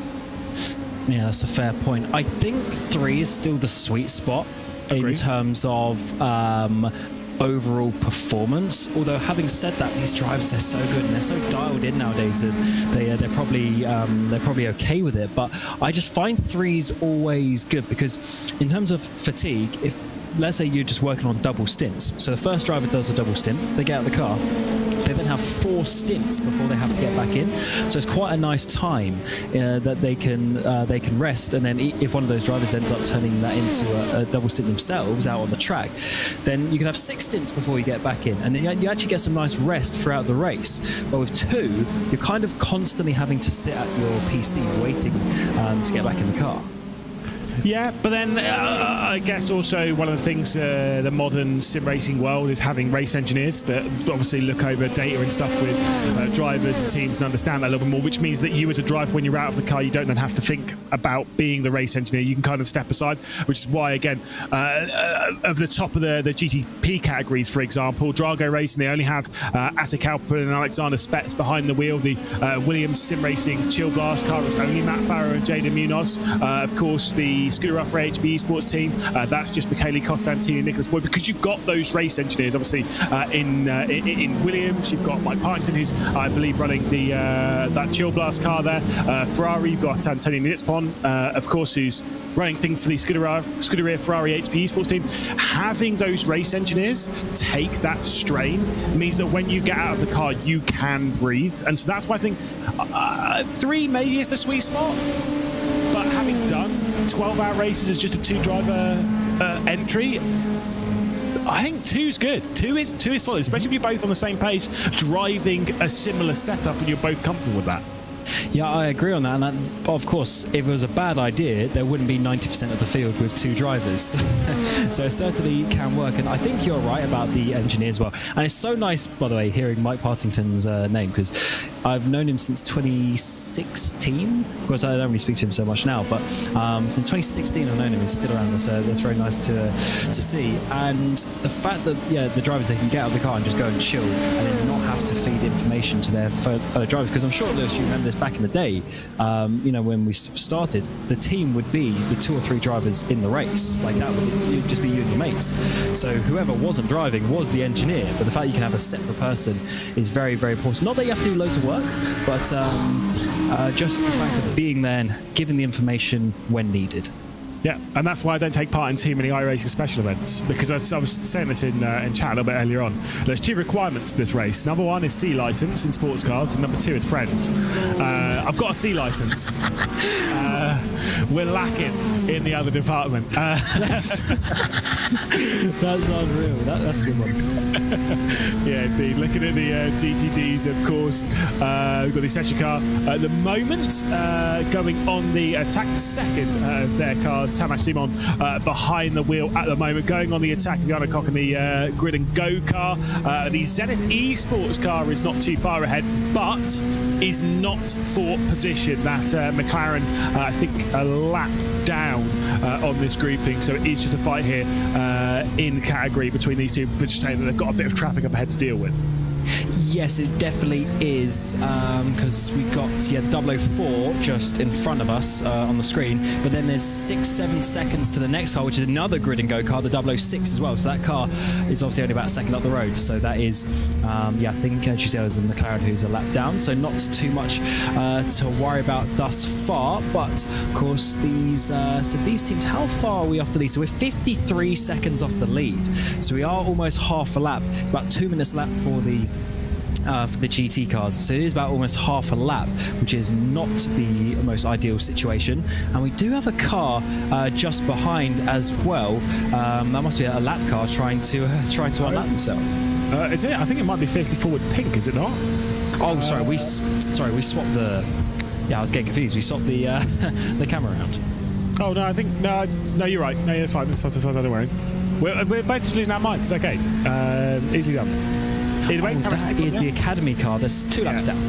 Yeah, that's why we got lost. No, I saw a yellow front of a car, and I was like, surely that's Fiercely Forward Pink, being yellow and black. No, you're absolutely right. It's the Williams Sim Racing Academy car, the community team as named by Zach Sweeney, working its way through on that. And again, if you're a couple of laps down and you're trying to run your own race, getting past nicely, cleanly, and then checking out into the distance is really important. So for the Academy car there, really important to get through on the Grid and Go car and try and run away from this as soon as possible. Yes, indeed. That would be the ideal plan. The PGZ go down the inside and between them, splitting up the battle just a bit. But yeah, of course, ideally you'd get to the front and pull away. But the issue is the pace is so similar now. I mean, this isn't like the days of maybe 20-30 years ago where there was just gaps and time between all these teams. Everyone is so close together, just a couple of tenths here, a couple of tenths there, and even if you're down to P20 in class, you're still, especially in the top split, you're still a plenty fast enough entry. It's a very difficult one, and that is why we are not in top split. Indeed. With 8 hours and 54 minutes left to go in this race, whilst we'll keep our eye very close on this battle in the GTD category, I'm going to roll you through a little bit of the info on a category by category basis. We're going to start with GTD so we can keep our eye nice and closely on this one. It is the Apex Racing team at the moment leading the way comfortably. Alejandro Sanchez, 13 seconds clear of Drago Racing at the moment. Drago, who started out after an incredible qualifying 1, 2, 3 and 4 in qualifying, but the race pace not quite showing up as quick. The Lamborghini, the Apex Racing team, heading to the front of the field. Williams Sim Racing, they are at the moment, obviously with the Racing Prodigy car, they're at the moment in 3rd in class. Alessandro Bico behind the wheel, having pulled out a decent margin now over Manuel Troncosa, of course, is behind the Drago Racing 69. The final car inside the top 5 is the Veloce Thrustmaster car. Great to see them, by the way, in this. At the moment, they're running in 5th in class. Very quickly, I'll roll through the top 10. PGZ by P1Docs.com. They're the 114 car currently in 6th position in class. Then Drago Racing, the session first of their cars, the number 24 currently running there as well. The Apex Racing team and the 006 Grid and Go car inside the top 10. Those are the positions that are running as such. Plenty of battling happening. Pit stops for them, having just come out of, I believe, or are they approaching to that? No, they've come out about 3 or 4 laps ago in the GTDs, and all of them have indeed stopped. Very quickly touch on the LMP2s as well. Grid and Go, Aaron Vasquez is leading at the moment in that category in the number 12 car. That one by 21 seconds over Dion Fiallo at the moment in the Maradness car. Then it's WSR Esports. Milikangas did a great job of moving that car forward, and now that car being piloted by Gabriel Eldeli. At the moment, they're currently running in 3rd in class with Jesse Telkala in 4th position in the 003 car. A bit of a tight fight there. 3rd, 4th and 5th position in category, because Andrew Dawson, the 3rd driver behind the wheel of the Effect Simulations car, having taken over, dropping off ever so slightly off the rear end of the Grid and Go car of Jesse Telkala. Dur Esports, Jesse Jones had a bit of a struggle on the previous stint, but has still kept in touching distance of a potential podium. The final positions then, the Denham Automotive by Major's Garage car, that one being driven by Thomas Imborg, still behind the wheel. WSR Abruzzi, that one's the Quitiago Martau car, and of course, then behind is Matthias van Erven in the Williams Sim Racing Academy, and IFR Esports behind inside the top 10. Of course, still plenty of battles still happening in the LMP2s and in the GTDs. The gap that's growing, though, is that for the overall race lead. Just see them come through the foreground of shot. Ate Kaupelen, Drago Racing, absolutely flying after a quality couple of stints from Alexander Spets, having retaken over the race lead post-pit stop. Drago Racing now leads by 7 seconds over the Williams Sim Racing Chill Blast car. Matt Farrow behind the wheel of that one at the moment. Then we've got the Scuderia Ferrari HP Esports team, which I believe, by my eye, is closing down on the Williams bit by bit, every 10th here and there. Michele Costantini behind the wheel, being joined in this fight. Robin Glerham in the Williams Gaming Club car is right in the rear end, 10 seconds separating the top 4 at the moment before we get a big gap back to the BMW M Team BS competition car. Of course, Daniel Alts Lorenzo behind the wheel, one of the fastest drivers in the GTP category, trying to drag that BMW to a solid result inside the top 5 at the moment. Pablo Espes then leads Pablo Espes in the Williams Sim Racing Academy car, being chased down on by Dan Amore in the Apex Racing team, number 99. The number 97 for the Apex Racing team, Daniel Sivi Sharbo, is behind that. We saw the two of those switch around because Lorenzo Manfredotti was closing in the Scuderia Ferrari HP Esports team. That gap has kind of stabilised a little bit more since that switch, but Manfredotti is close to the rear end of Daniel Sivi Sharbo. Behind all that, 7 seconds off, it is, of course, Marcus Soholm, one of the drivers. He finished 2nd position a few weeks ago at the 24 Hours of Daytona, the opening special event here for the VCO Grand Slams on the iRacing service. Fantastic field of drivers, fantastic entertainment. It has been a little bit quiet over the last hour and 10 minutes since myself, Lewis McGlade, and Cameron Roger have taken over commentary duties, but we're having a bit of fun, aren't we? Absolutely, and when you say quiet, that also means no crashes, which is actually a good thing in many ways. So hopefully we don't curse them and the drivers stay on the track with that one. But yes, it's certainly the more clean the 3rd hour of the race. The opening 1 or 2 was a little bit naughty here and there, but everyone's got themselves into their rhythm and they are driving along nicely, as you say. At the front, we've got Kaupelen leading by a nice distance now, so there's no crazy battle going on there. I think this battle, though, as we're watching Costantini, I do have a good feeling about the Ferrari in this one. I think they are going to be able to get up into 2nd place as that gap is getting smaller and smaller, and once again was ever so slightly faster on that previous lap. I was going to say the pace is showing really, really nicely from Costantini. The problem really is with those Ferraris is at the moment going what was it, a lap shorter on each stint? Was it? And sure, that means like once the pit lane sequence is done, maybe you can say that they'll be a little bit quicker once everyone else comes into the pit lane, but they're still losing quite a bit of ground each time in doing so. The Ferrari looked quick, right? That's fair enough. But going 1 lap shorter on each stint, is surely going to cause problems late on. Yeah, they'll need to splash potentially as well, because in 12 hours, obviously about